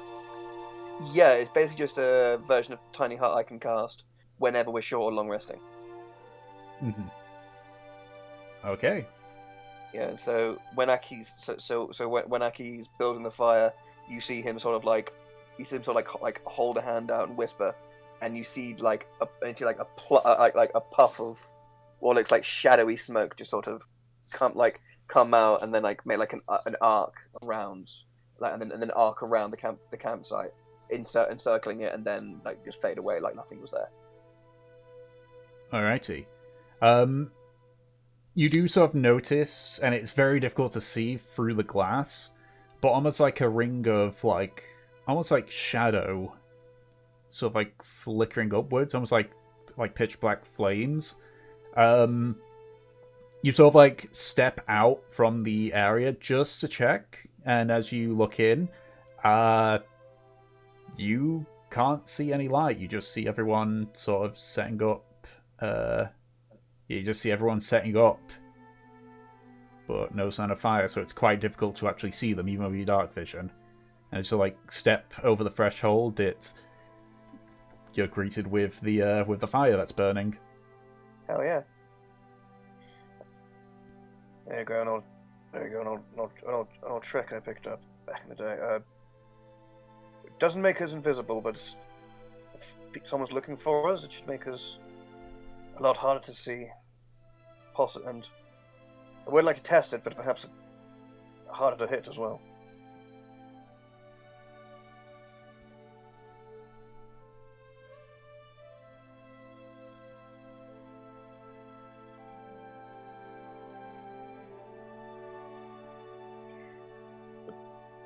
Thank you. I'm here to help. Very kind.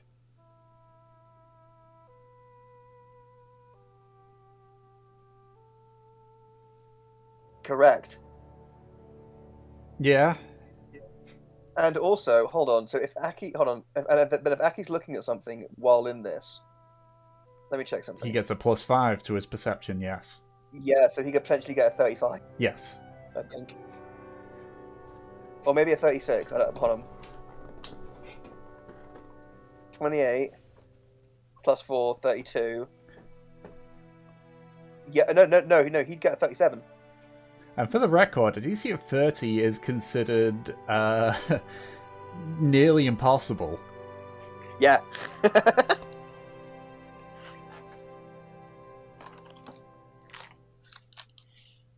And I could get. I had that since level 1. Yeah. Ed's new challenge. How high of a perception roll can Aki do? Can Aki perceive so well he can look through the screen back at us all? That's very funny. It's like I see a vision, a far off place called Manchester.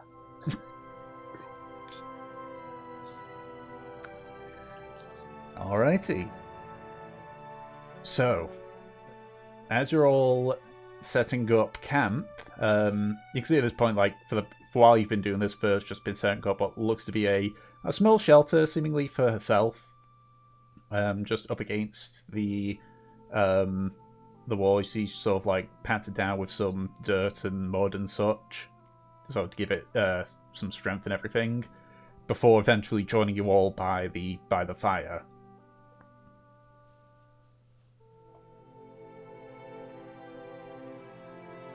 Does anyone do anything, or is it just deciding who takes the watches? Well, I could pull out the questions. Oh shit! Down to you. This is your guys' story.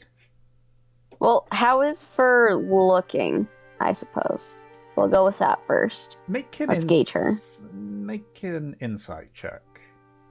I think, honestly, I'm the only one that fucking ate. I ate a shit ton of pastries. Fair because I had no choice. In game or out of game?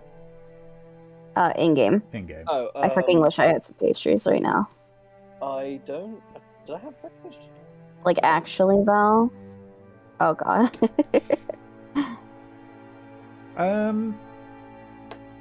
She looks nervous. You can see there's a lot of... You can tell already that she's clearly running scenarios through her head at the moment. She seems just generally nervous. Okay.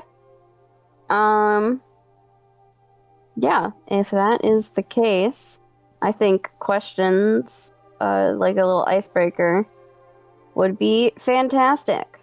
So, let me go ahead and roll.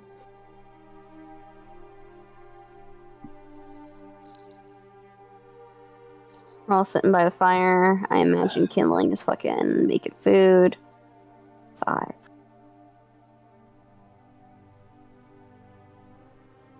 Oh my god, okay.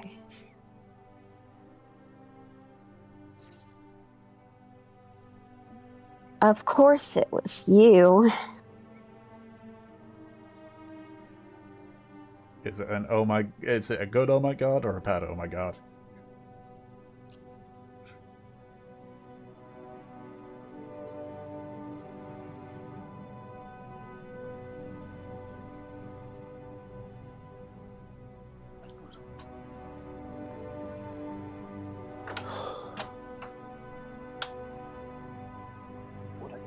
This. If you're proficient with cutlery tools, then it's Dex plus your proficiency. Dex plus proficiency. 15. I'm glad I can fucking delete that, for fuck's sake. Oh no! Oh, it was a bad oh god. Got it. You're gonna fucking find out.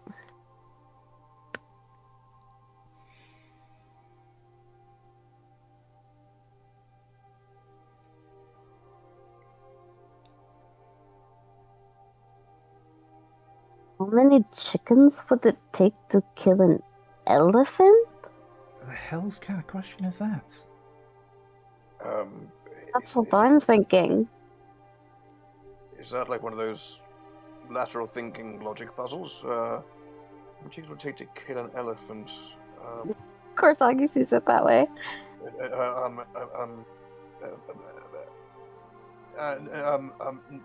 None. They would give the elephant chicken box. Uh,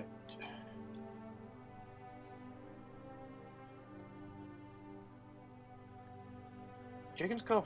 Can any chicken fly? Not that I've seen.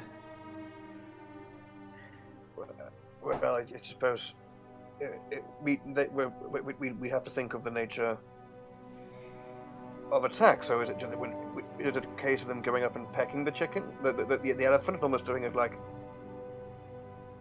Sorry. Oh my god. And doing it until What kind of sneeze was that? fucking That satisfying was one. like a fucking horse. Interesting. Aki sneezes and turns into a horse partway through. Yeah. That would be hilarious if he just. Oh my god, that would be such a thing with a druid if he can't control wild shape. Oh, he just turns into random animals. Oh, that would be fun. Anyway. For a future character, maybe. Correct. And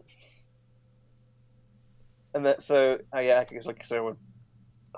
The method of attack, so it could be like a case of, like, you know, trying to chop down a tree with a sewing needle. You know, enough slashes of it, and it'll take it down. So perhaps if a million chickens will take 1 point to peck, perhaps the sheer overwhelming power and effect upon the body of all the puncture points at once might be enough to fell the beast. I don't know.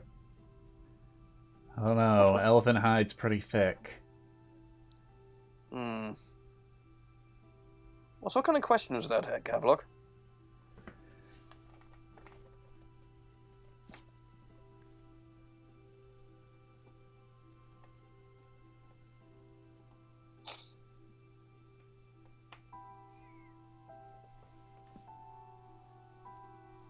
I hope it's not been one of your major concerns. That's a bit worrying.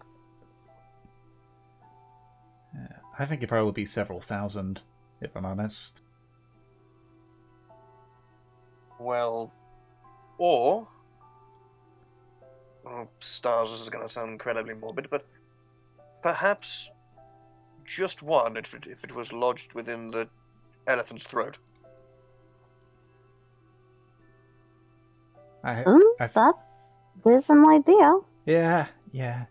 I think he's meaning like, you know, just a straight up fight, not like the elephant's trying to eat it or anything, though. That's why I say it's a few thousand, probably. Right, yes. Yes. Well, it depends. Do you think... Would the elephant fight back? No, that's why you need a few thousand.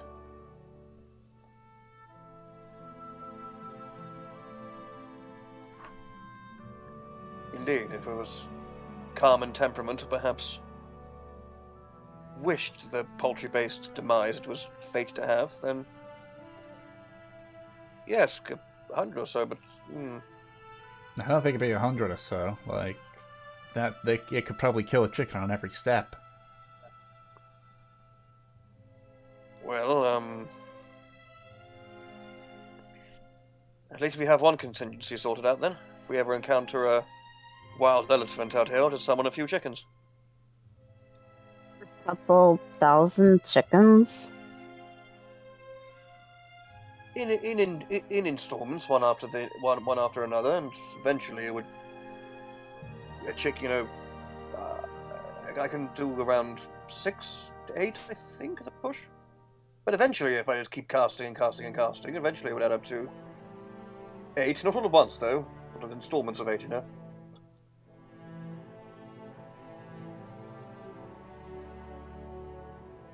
I don't think it in that situation. I think we'd be better off attacking the elephant in that situation. Mm-hmm. Or those lions that you summoned before. Oh, Even yes. those would be better than chickens, one at a time. Sebastian, yes. That's true. Or, like, I could bring back my rhino friend. He was always nice to me. Rhino versus an elephant. And that would be kind of cool to see, actually. Do you think they'd be friends? Could bond over their size and both having grey spear-proof skin. I had someone. I remember a friend of mine who was convinced that rhinos didn't exist. They were just unicorns with obesity problems. Where was the reports then? Did they fall off because they were too fat? Well, no, but rhinos have horns already, don't they? Well, yes, but Miv Yes. just kind of like thinks about it. Like, Yes, well, and so as the unicorn gets fatter, so does its horn and turns into a rhino. You can see where his logic was, can't you? He was also convinced that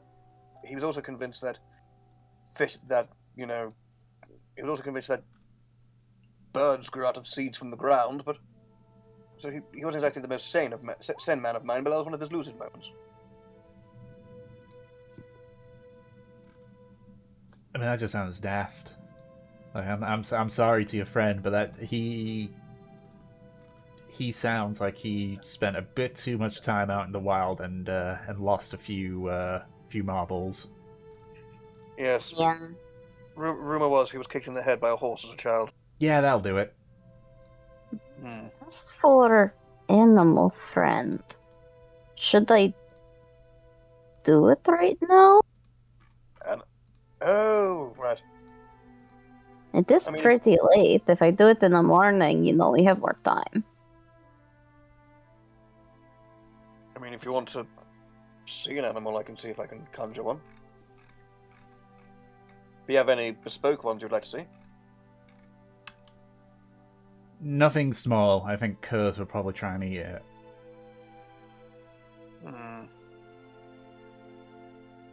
Unless you want him to eat it? I mean... A really big lizard. Not as far as I'm aware. He likes to eat, but he doesn't look like he needs to eat. Maybe not a lizard on the same kind of as Kers here, but hold on. Is there a giant iguana in? No, there's not. Hold on.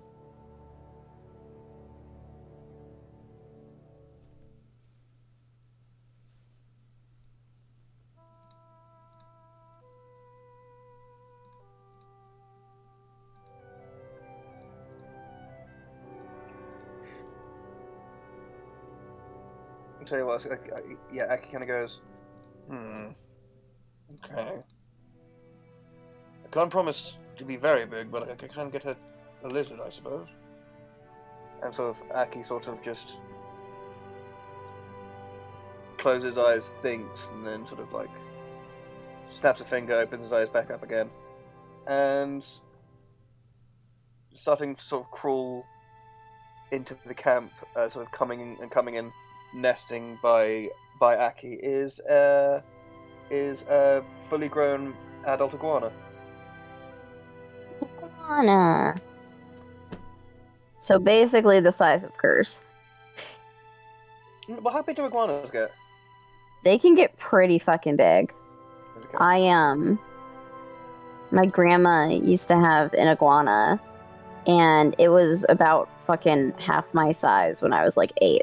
Oh shit. Maybe it's not a fully big. I guess, yeah. What would the challenge ranking on an iguana be?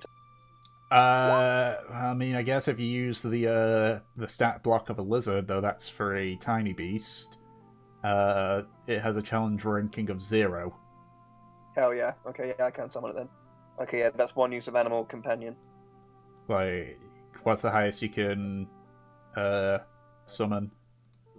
Highest I can summon, I think, is a half.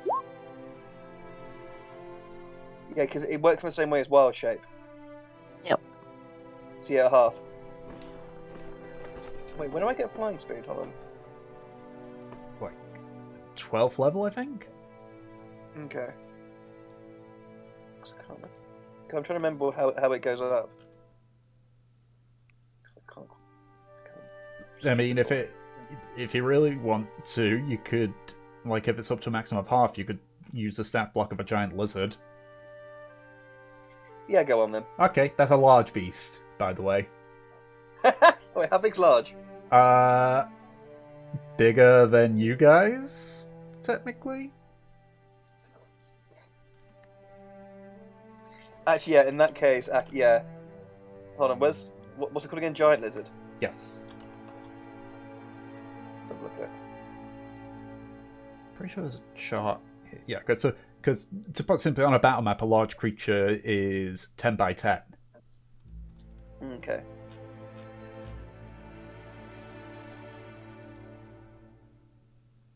Actually, yeah, that's more fun, actually. Yeah, scrap the iguana. Hold on, is it actually... Oh, it's generating of a quarter. Shit.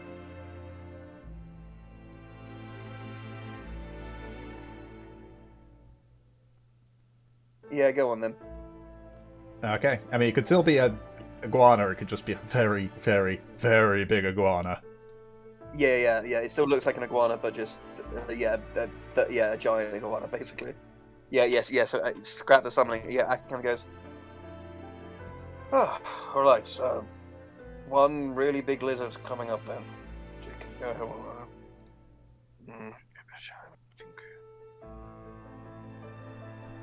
I think I've never seen one menagerie once. Hold on. Okay, there you go. And okay, there we go. It pops into existence. And so I guess waddling into camp, you see a wait. How big is it? Like 10 foot tall? I'd say, I think for large, they classify anything above like 8 feet, roughly. Obviously, that would be from head to tail. Okay. Yeah. So then, yeah, coming in, you see just a fucking gigantic, like about the same height as like around the same height as Aki. Aki standing up lizard just walks into camp. Alrighty. It's fucking huge. Well, I did ask if anyone wanted a specific animal, and well, that's what you wanted. There you go, have a look.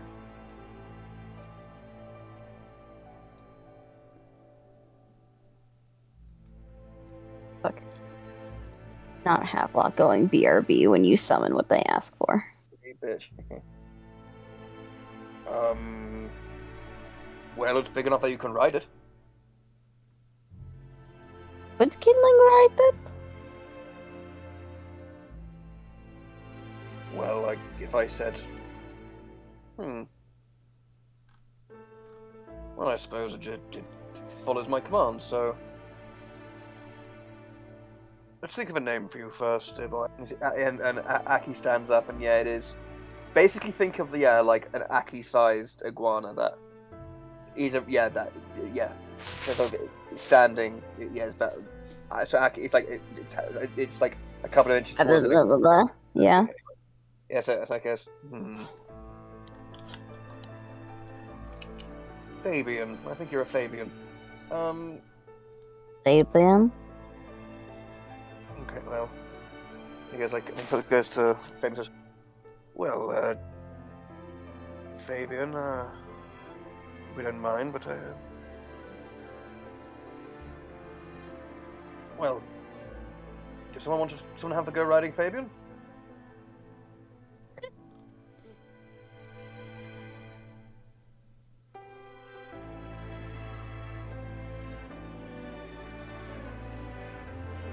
She's BRB.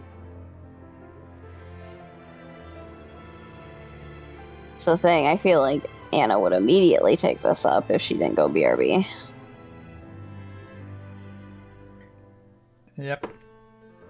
So I can't believe this monster's only generating a quarter. Well, it doesn't have a whole lot of hit points and a low armor class. I know, but it can like breathe underwater and shit. It can hold its breath for 15 minutes. Yeah. 1d8 plus 2. And yeah, you can ride it because it says in its lore that lizard folk use it as a draft animal and in riding. Mm-hmm. Okay, interesting. And yeah, just looks like a massive fuck off iguana.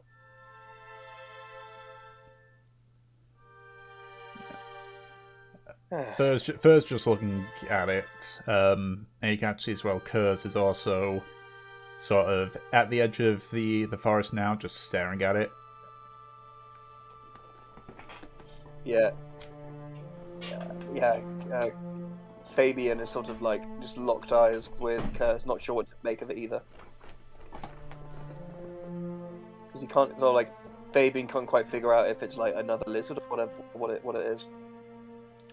Plus, the giant lizard has an intelligence score of 2. Yeah, that too. Oh, does it? I didn't realize it was that stupid. Hold on. Yeah, intelligence of 2, charisma of 5. Hell yeah. Hell yeah, Fabian, you do it, buddy. You fucking idiot.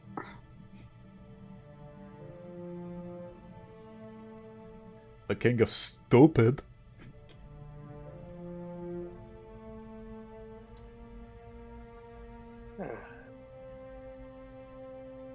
Well, there you go. So if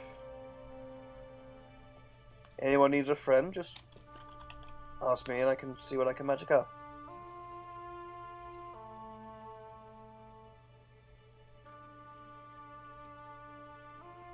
Does Aki feel particularly proud of himself? He does. I'm sorry, I'm just waiting for Anna to get back. Yeah, me too. I think we're all waiting. Basically, someone told him well done, and like thanks for doing this. Like a little like how about told him that for doing the cone and stuff. Like he's kind of riding that high of yay, people like me. Yay! I'm helping. Yay! Praise in a social situation. Hell yeah. I mean, yeah, he did. That's part of his backstory.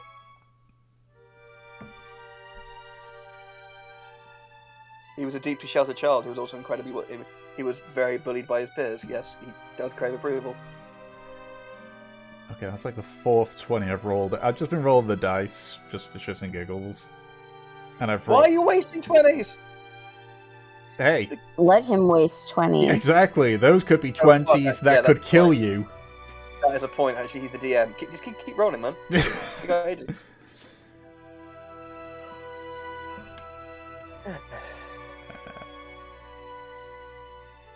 I will say this, that, actually, Aki, make an insight check, since you were noticing Kers sort of staring down your giant lizard. 19. You get the feeling Kers is sizing this thing up. Oh, okay. Well, I guess if Fabian dies. Yeah, that's fair. Fabian can't win a fight. Oh shit. Yeah, there we go.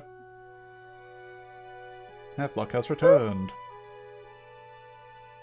Oh, I'm sorry. He's fine. So, Havelock, Anna, in the time you were gone, Aki uses druid magic to summon a giant lizard for.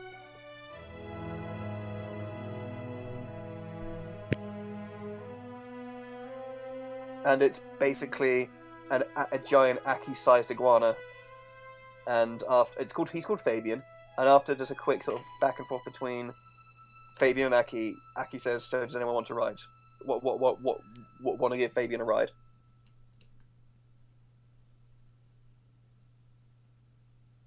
Yes, of course. He's very calm and wonderful around people, especially friends. For the record, Anna, Fabian is about 8 foot head to tail. He's a chunky boy. He's Doesn't big. mean she can't hold his fat ass. I'm just saying. And yeah, and just looking back, and then looking back to Kers and Fur, I sort of say like he means us no harm. I know that. Does Kers know that? Oh, right. He's like this usually when creatures are near me. Hmm. It's all right. He's faced a lot of peril and danger in his time. It's very natural. It should be Just- fine, so long as it doesn't do anything that Kers thinks is a threat. It should be okay. Of course, of course.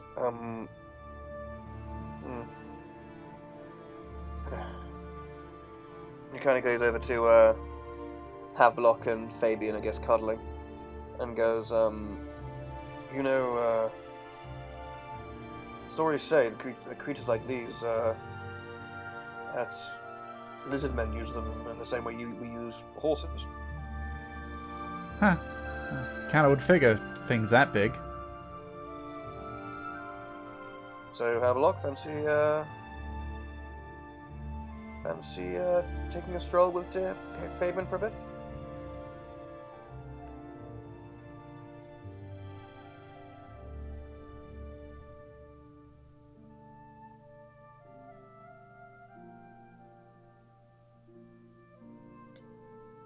Okay, so Aki just goes over to Fabian and sort of like pats him on the side, whispers something in his ear, goes, okay. and then sort of says to Havelock, goes, okay, climb onto his back and have a good grip around and just have a good grip around his body, will you? You should be able to, even bareback, be able to have a little ride around the forest if you like. He's quite nimble.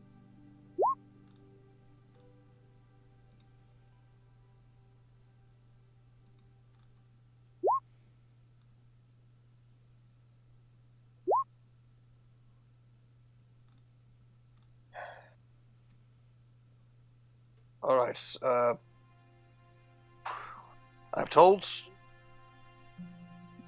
Fabian that basically he can go essentially wherever you tell him to go, and so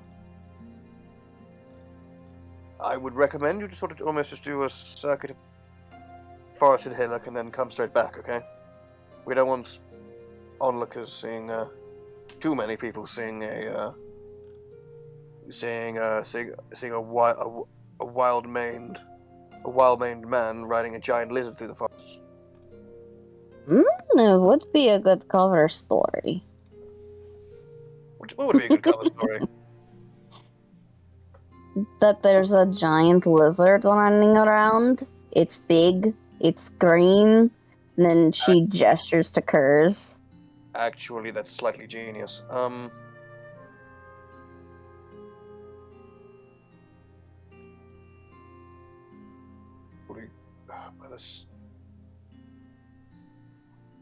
Oh, Mevla, that's genius. Okay, once you get back, you do a very quick circuit now. Make all your dreams come true. Get Havelock and then come straight back. I've got a vital mission for Fabian. Okay.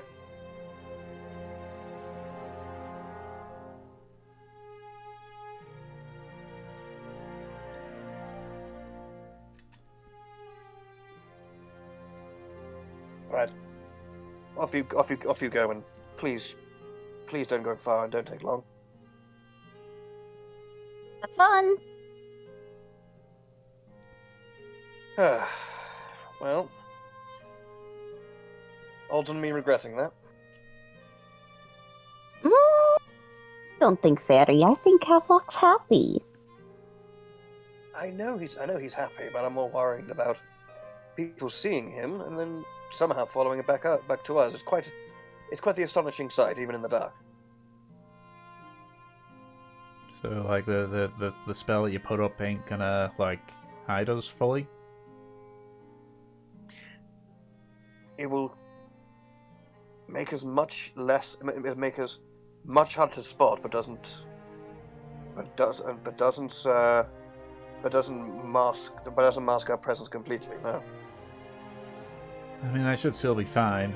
I mean, we're off the road anyhow, so the only thing we'd run into is other hunters, but as far as I'm aware, those of us that hunt up here, there's only one other person besides me.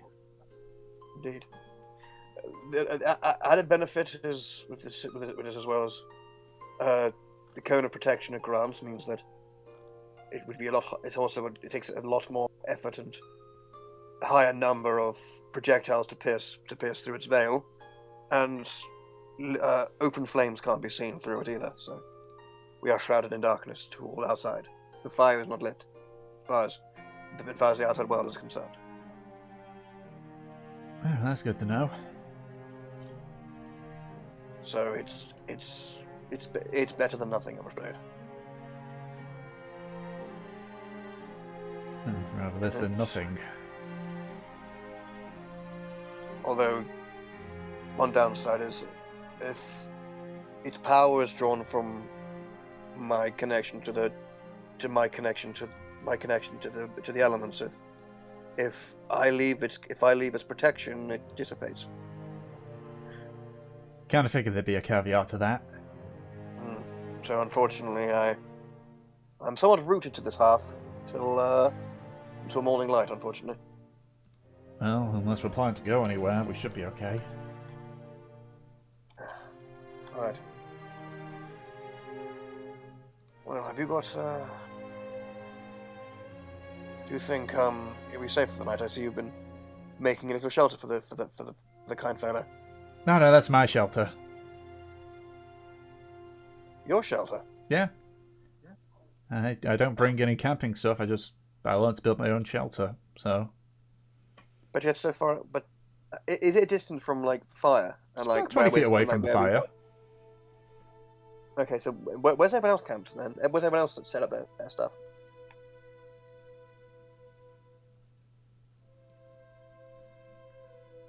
Folks, where's everyone else?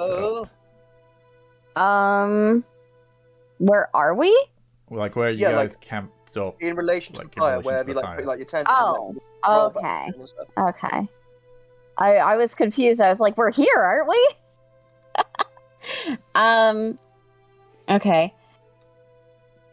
In relation to the fire, it's Mev and Havelock's tent is probably decently nearby. Yeah. I don't know, maybe like 10 to 20 feet out?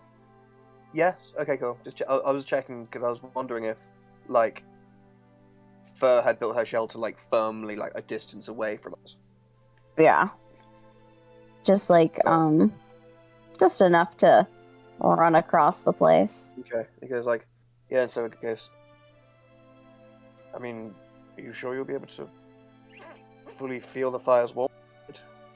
Feels like with that distance, will you be okay? Yeah, I'll be fine. I'll be fine. All right. And how fares Kers? Will he be okay? He doesn't seem to be bothered so long as he's got a, place where he can sleep comfortably. In the winter, he sometimes sleeps alongside me, but most time he just sleeps somewhere nearby. Fair enough. Oh, well, we have time waiting back for our merry rider to finish his circuit. I have something that might be of interest. And Aki goes into his bag and pulls out his book on dragon anatomy, and says, "Here, I picked it up in Sangan. Well, if we're traveling with a draconid and a young growing one at that, I think it makes the best amount of sense to know how his body works and know how any potential remedies and ways of healing him. So I think it'd be a good idea if you at least had a peruse through this." And the book to her. Yeah, she takes the book and sort of flicks through a few pages. It's quite academic and technical, but if you could decipher the jargon, it should have some good information in it. Yeah, I mean, it's worth a try, I guess. Although I suppose how much help can it be? I'm not sure it's Kers exactly a conventional creature, is he? I mean, he can reappear when I use magic, so...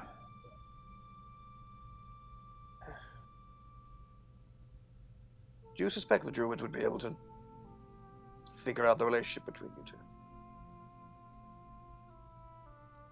Dunno. If I'm being honest with you.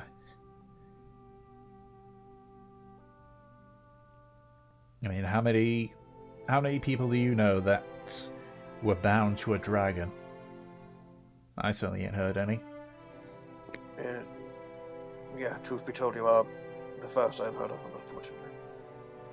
I've heard stories, of course, old folk tales and stories of people and their inseparable animal familiars, but not in flesh and blood, no.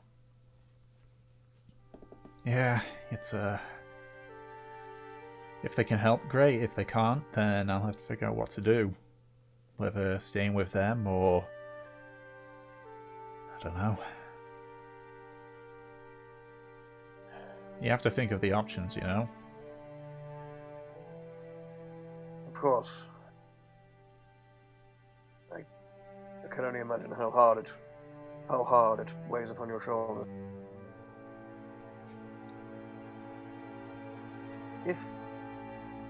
If they gave, I apologize if this is perhaps too prying a question, but if by some stroke of magical skill they were able to untie the bind between you and Kers, would you take it?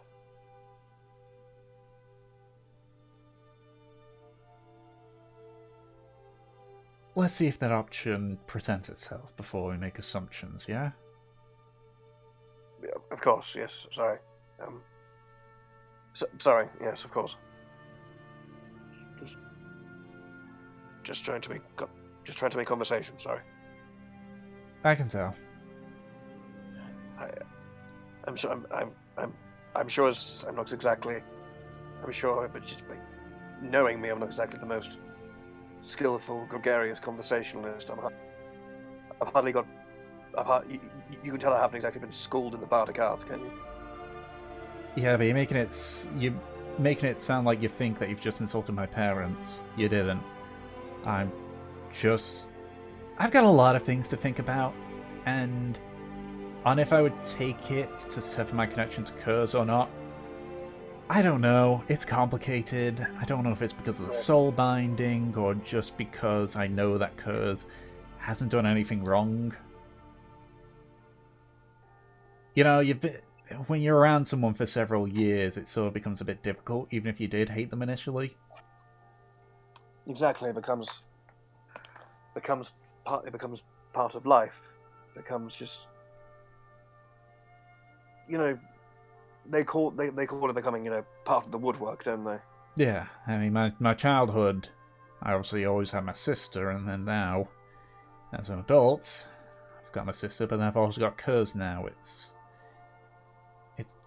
weird, but it also doesn't seem that much different outside of, you know, fearing for my life every day that someone's going to spot him and kill him, or find out that he's connected to me, and I don't want to think about that.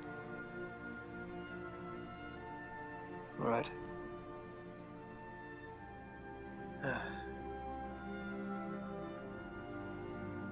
How about you, Mev? You ever have that feeling? Or that, yeah, just that feeling about, like, if you had the option?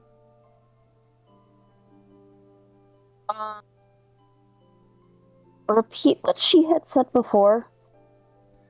So she said, she basically asked the same question that Aki just said to Fur, but directed at Mev. Yeah, so basically, yeah, because Aki basically, asked her, like, if they gave you the option to separate you from Kers, would you take it? I see. So now she's asking, would Mev separate herself from Valkyr? Yeah, you can tell that it's not like a hint, it's like genuine curiosity. Mev has just been sitting by the fire, kind of half listening to their conversation.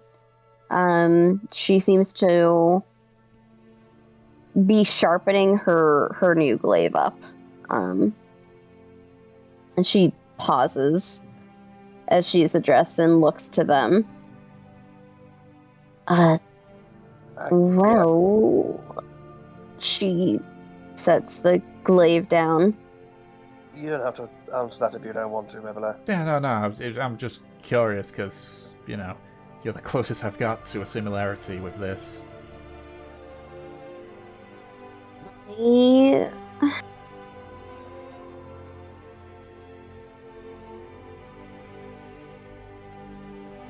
I I just don't think I can answer. I don't know what life is like without Valkyr.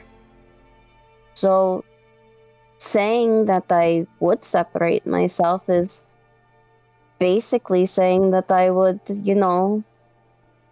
live a completely different life.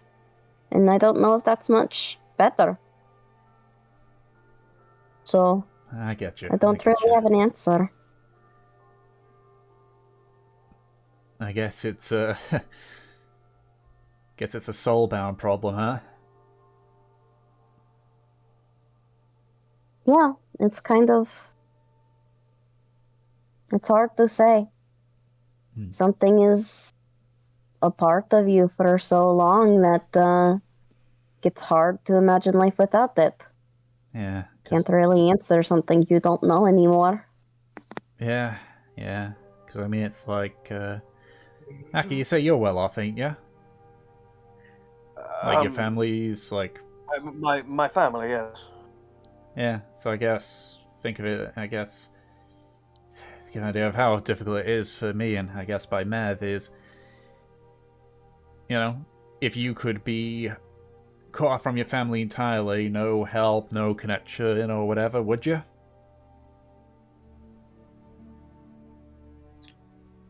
Or you just completely leave it all behind? It would depend on the torment delivered by the family and whether No torment, just everything's normal. Yeah, my same loving mother and father, Yeah, literally nothing has driven you, like, any choice. Like, just randomly one day someone shows up and says, I could cut you off from all this. no, yeah, and sort of like Aki, you see Aki just sort of like just like, yeah, sort of just like sort of like looking after looking after a corner. It's like, no, I would not like to. I would be distraught if I could never see my family again. I intend to see them again. That's the end result of my entire journey here. There you go. That's how difficult of a question that is for us. Well, sorry. I guess for me, since you directed it at me initially. Right, of course.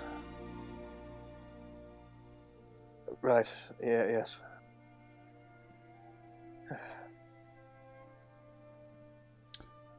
That lizard thing, how long can it, like, be wandering about? Ooh, Fabian, you mean? Yeah. Let me check, actually. Because it's the same as the Find Familiar spell. It basically lets me cast Find Familiar for free and use a wild shape. Slotted for it. Let me check. Lasts an hour. I was thinking, if we're trying to keep Kers, invisible and everything, that's all well and good, but we're going to be going a bit slower if we have to stop every now and then. You know? Yes. So just... Sorry, what spell are you talking about? The spell that Havelock does. Oh, invisibility. Yeah, that one, yeah. I'm not sure. I'm not sure how long it lasts. Well, it seemed based on it that it's about an hour each time. So, like, but the thing is that he says he needs to, like, have a power nap every hour afterwards. I'm just thinking, like, Yes. I was thinking that he shouldn't be using it constantly. It should be, if ever we come across travelers on the road or a built-up area or a small trading post or a way station, then yes, use it. But if it's just open country, I don't quite see. I don't quite see the point of the only potential eyes falling upon Kers is ours. well, I'm just thinking though, like, if we have a lizard traveling with us, and Right. someone spots it, you could just have the lizard run off, and hopefully they'll focus more on that and not on Kers.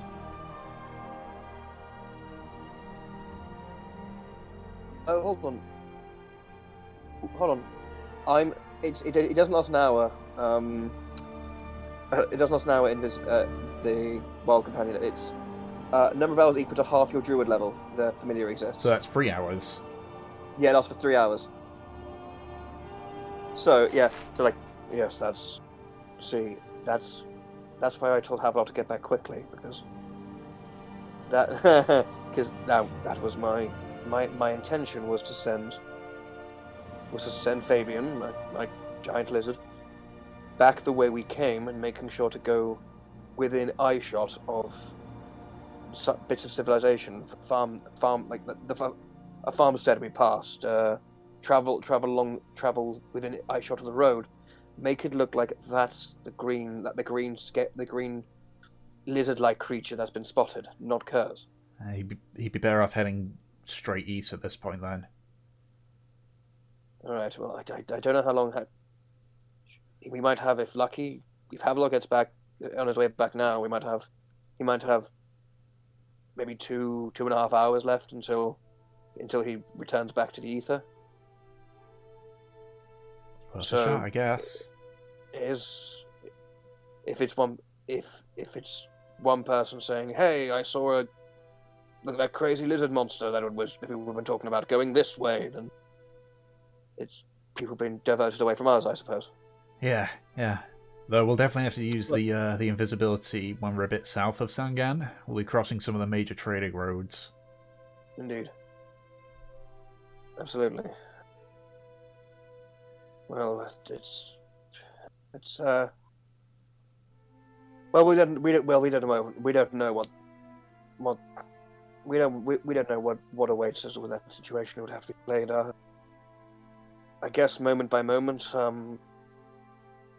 time by time. If we need to make him invisible, we do. If it just happens, we find a moment where the roads are empty, then more to us, I suppose. But Well, I assume that we would be crossing across the road, not going down the road. exactly, yes, I thought our journey was designed so that we wouldn't even be going down a road at all, right? Just crossing it. Yeah. So all it would take would get over that road and away from eyeshot from people traveling down it, and we can rest and we can just let ourselves rest for a little bit longer, ideally. Yeah.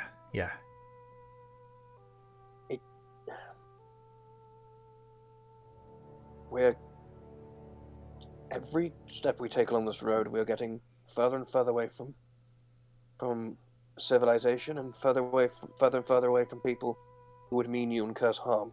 So, in a perfect world, it would get easier as we get close to the Murrag. So, Yeah, which I'm happy about, but unfortunately, I also remind myself we're going into the Murrag. Yes, but you're not going in there alone, are you? No, but there's been expeditions and not a whole lot made it out. Did any of them have any kind of druid guide? Or know what they were getting themselves in for? Or No, the closest we had is at the first day. Me, Aiden, and one of the others, I forget, led them through for the first day, then they sent us home.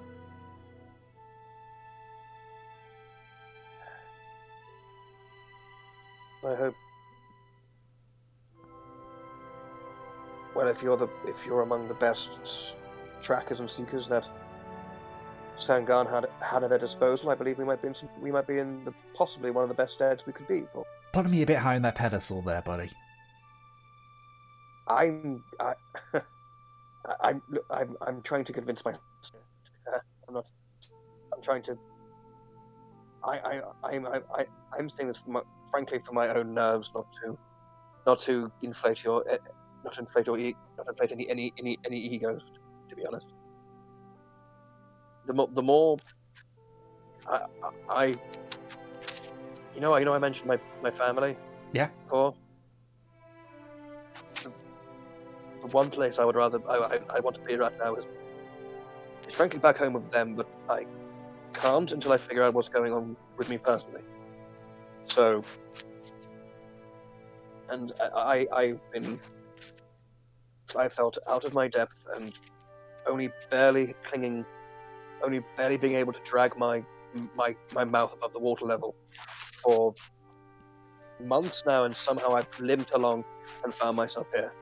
So the more secure I feel in the abilities of my companions, frankly the more stable and the less and I'm sorry. Look, I can't guarantee you on my tracking, but if it comes down to it, where we gotta fight, I know a thing or two about fighting, and guarantee your Kers here will happily fight to keep you safe. More me, but if I'm seeing the fight, then he will. How is he in a fight? Has it ever come to that with you two? He died protecting me from wolves once. How many wolves did he fell? He didn't fell any of them, but he wounded them enough that after he died, they decided not to fight me. Mm-hmm. This was about then. When he was a year old, though. How old is he now, just out of curiosity? I would assume 3. Mm-hmm. Again, when I say how old he is, that's when I found him. Alright. Which is kind of how he currently is now. Difference being he had blue scales back then.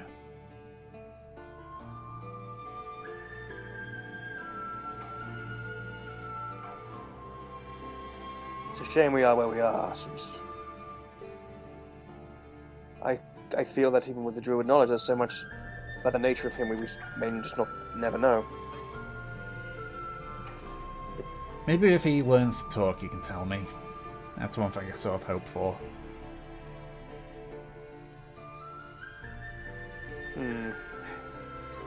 I wonder.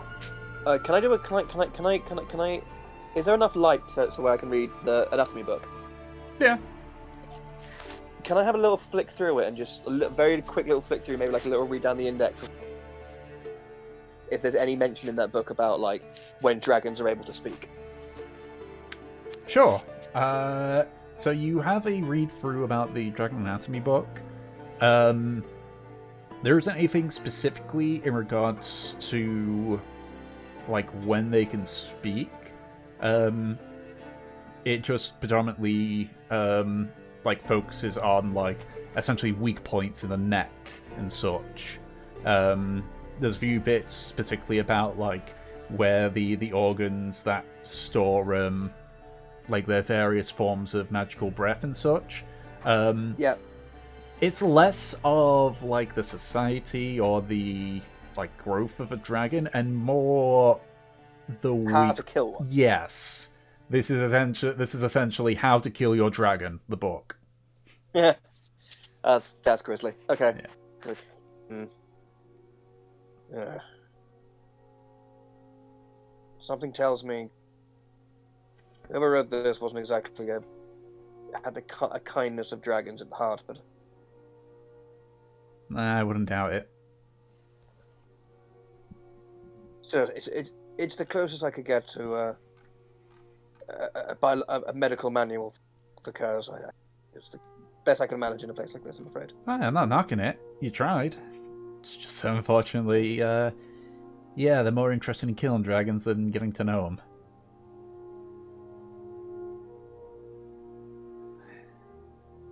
if you, no, sorry, another prying question, but given the opportunity, you would leave Karmora, would you? I have always wanted to travel. I'm just worried about my sister, you know? Of course, just... I know she can take care of herself, but we are literally the only family we have left. Of course, yes. And I understand, yes. If I was sure she was safe, then yeah. But then again, I guess I'm kind of in that situation now, because unless I can get Kers away from me, I'm kind of not able to go back to Sangan.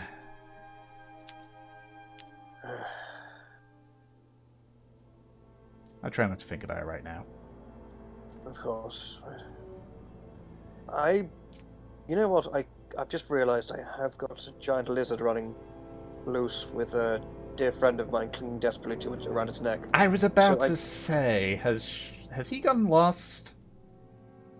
I honestly, knowing Havelock, they've gone to get, they're having some sort of, he's probably telling him all his troubles, tribulations to him, somewhere. So, okay, let's see if I can find the bugger.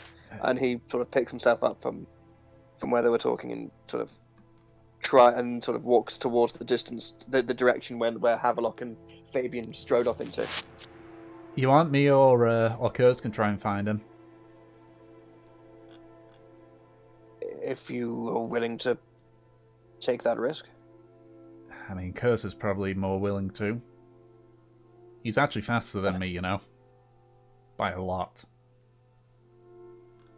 Alright. I suppose us three can go. Well, won't your magic thing run out? Oh, bollocks. Yes, it will. Yes, you and Kers go. They were going that way. I'm sure Fabian's tracks are distinctive enough to follow. Sure thing. Yeah. She stands up, sort of like adjusts her spear, just sort of like speaks Draconic to Kers, and the two of them quickly head off in the direction of Fabian. Havelock, what are you doing with Fabian?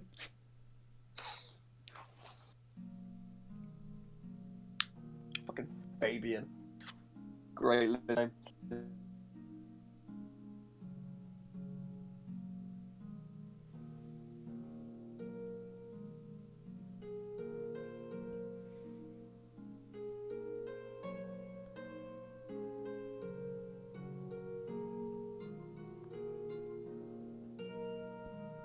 Okay. I will make a survival check for fur. In fact, you know, I will just have it be the public roll stuff. Where's survival? There we go. Fur's first roll.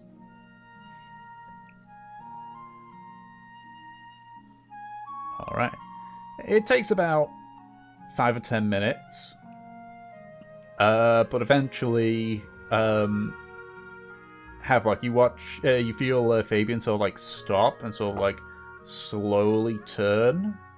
And sort of like looking back the way that they just came, you can see a small figure with an even smaller one running ahead, like heading right towards the two of you.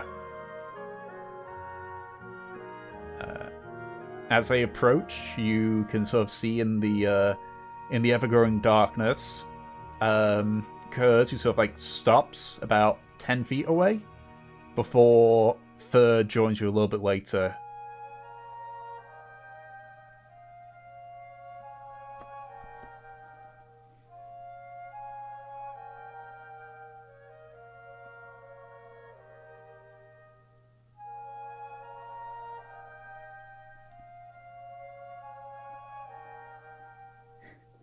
No, but, I was saying, but Aki was, he was wondering where you were.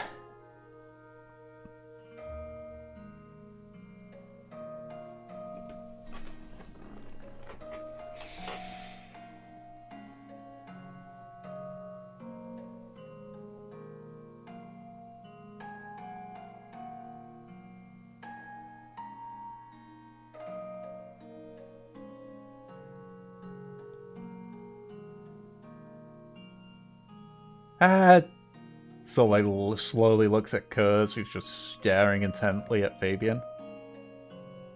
I think it's probably best I don't at the moment.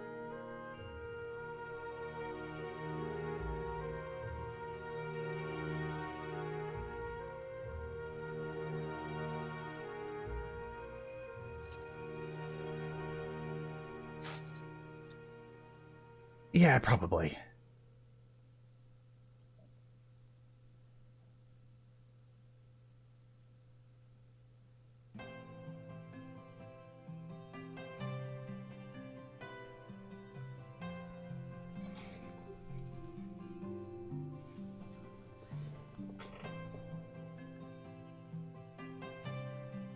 Alright.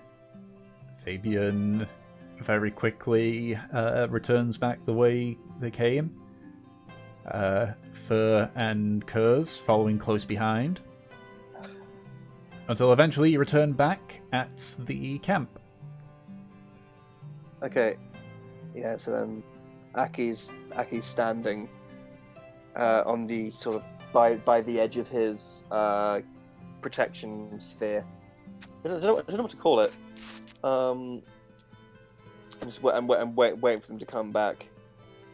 And as soon as they sort of step over the threshold, he says to everyone, "Oh, welcome back. You all made it, okay? Have a look. How was yours and Fabian's bonding experience?"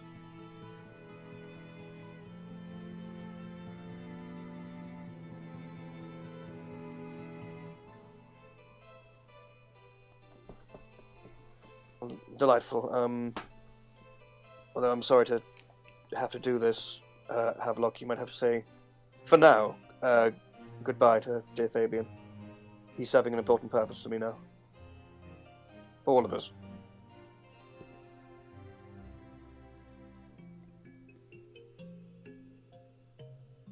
It sounds like we're like trapped and starving and we're about to eat the lizard. Kinda does, yeah. Yes. Alright, yeah, and sort of Aki goes over to Fabian, and he just like whispers some things into his ears, and then everyone watches as Aki gives Fabian one last like pat on the side, and then goes and says, "Go!" and you see Fabian shoot off east back the way we came. There we go. Hopefully that should buy us some time. Yeah, hopefully. Well, who knows? Maybe they'll turn around and say, "Oh, actually, didn't you guys tell Marine to tell the guard that that you can't find anything?"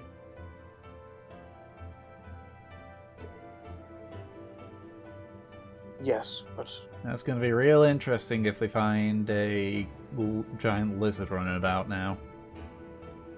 it would also keep the guard occupied. Perhaps keep them located to this part of the road around Sangan, and less further south.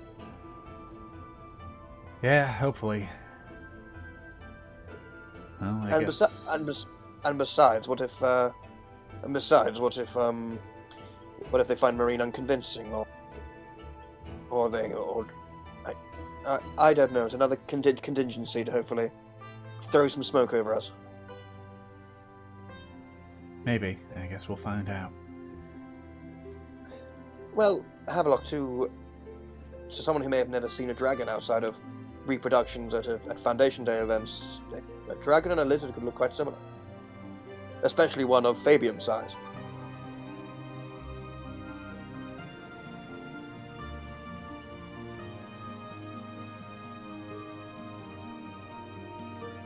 Well, let's hope the poor light is enough to throw him off. Indeed. The silhouette should help, at least. Right, I am starving. Is there any food going at all? I would assume at this point Kinley's finished cooking. I would assume. Kindling, what are we having for dinner? Mom, is there food?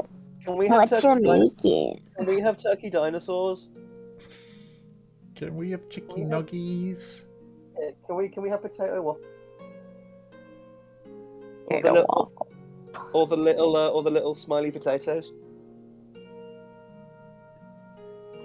Oh my god, I could murder a plate of smiley potatoes. Holy shit. Oh, fuck. You Oh, say it, Jesus. and then it's just like, oh, Oh, Next thing you Hold know, on. tomorrow Listen, Ed's Nick. just gonna show a picture of a plate full of the smiley face potatoes. No just say I got Oh, them. they still make them. Oh my god, I can get a bag of them. A bag of them for £1.50 from Sainsbury's. Oh my god. Well, I think Ed knows what he's God. having for tea tomorrow. Oh fuck yeah. I'm so excited. Okay, never mind.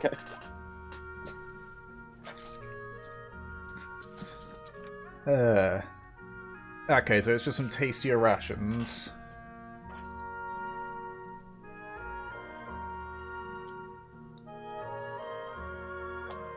Alrighty, so you all have a relatively simple meal. And as you finish and just sort of do some quick cleaning up, first speak up. So how does the watches work then? I assume you guys take watches. Indeed. We usually do. actually, Go on, yes. well, Maureen used to sit in for the majority of the watches. And now Maureen's not here. Huh. We try to keep it 2 people, you know? Yes. I mean, if you include Kers in this, there are 6 of us. True. I Do suppose. you want to sit by yourself? I'm not sure if we could sit with Kers yet. I don't know. It's whatever you guys are comfortable with.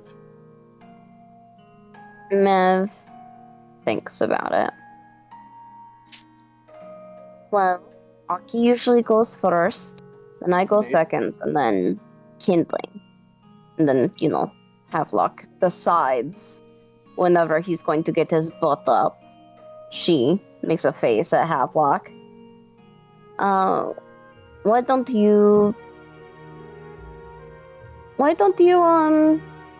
just take turns? Sit with any of us.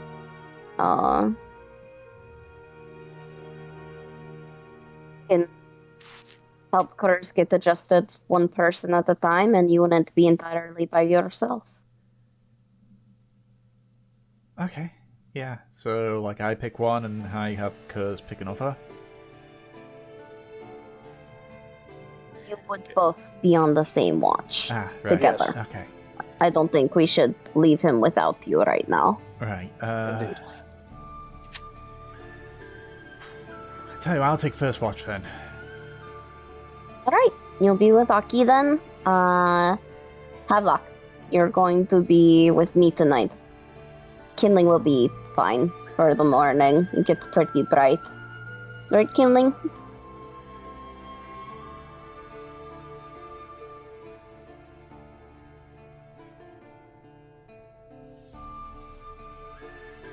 Of how the 2 people without dark vision are having the watch in the middle of the night. Hell yeah. Yeah, great idea.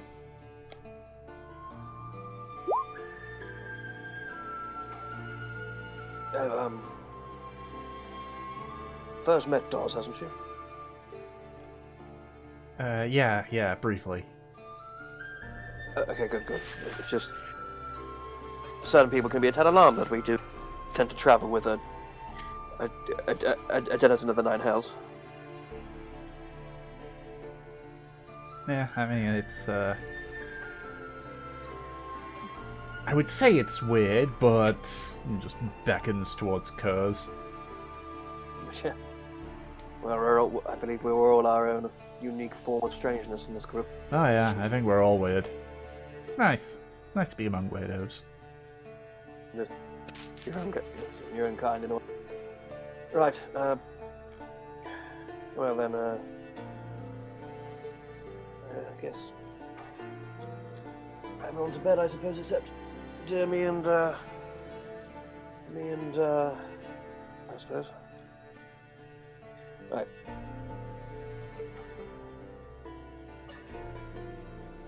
Alright.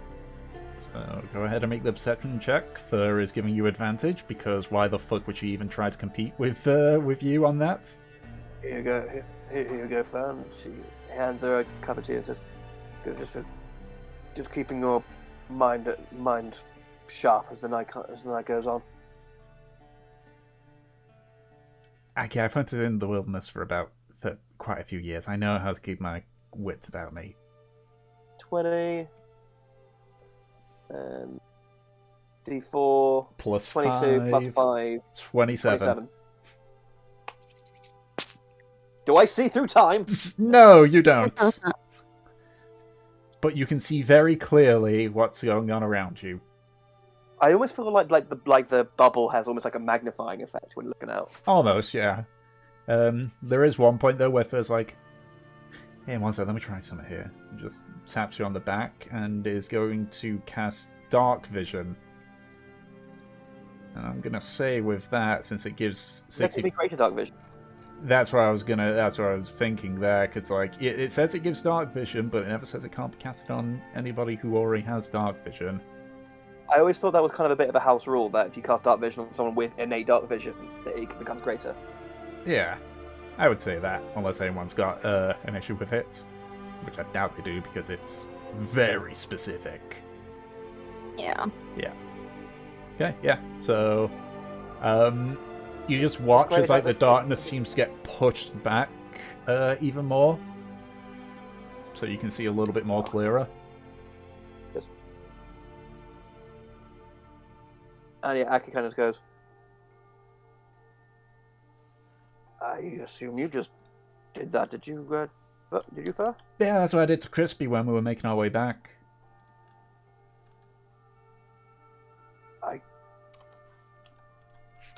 Thank you. I can see all the way to the other side of the ridgeway.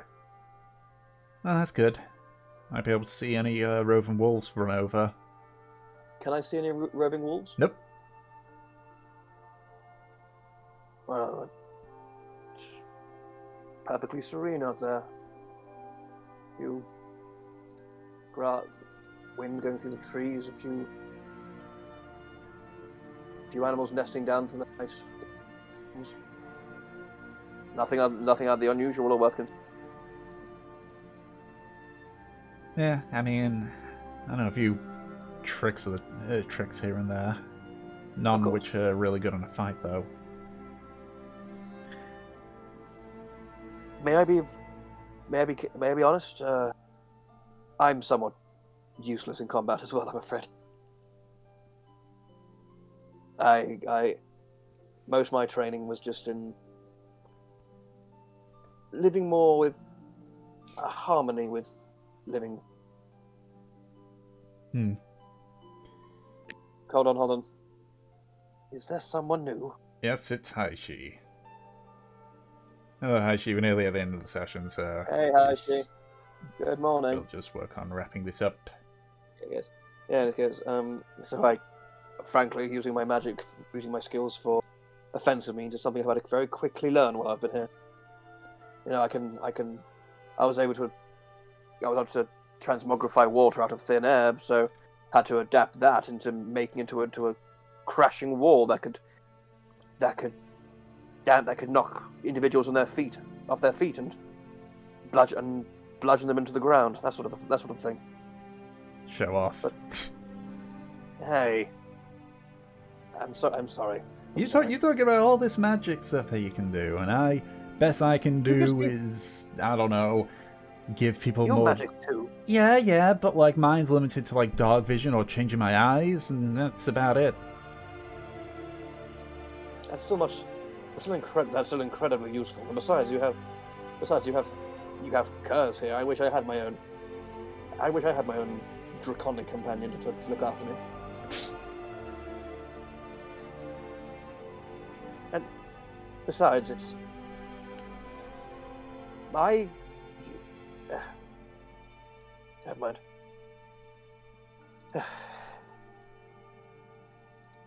Right. So, as you finish the first watch, because of the time that we're at right now, we'll see how the other two watches go in the next session.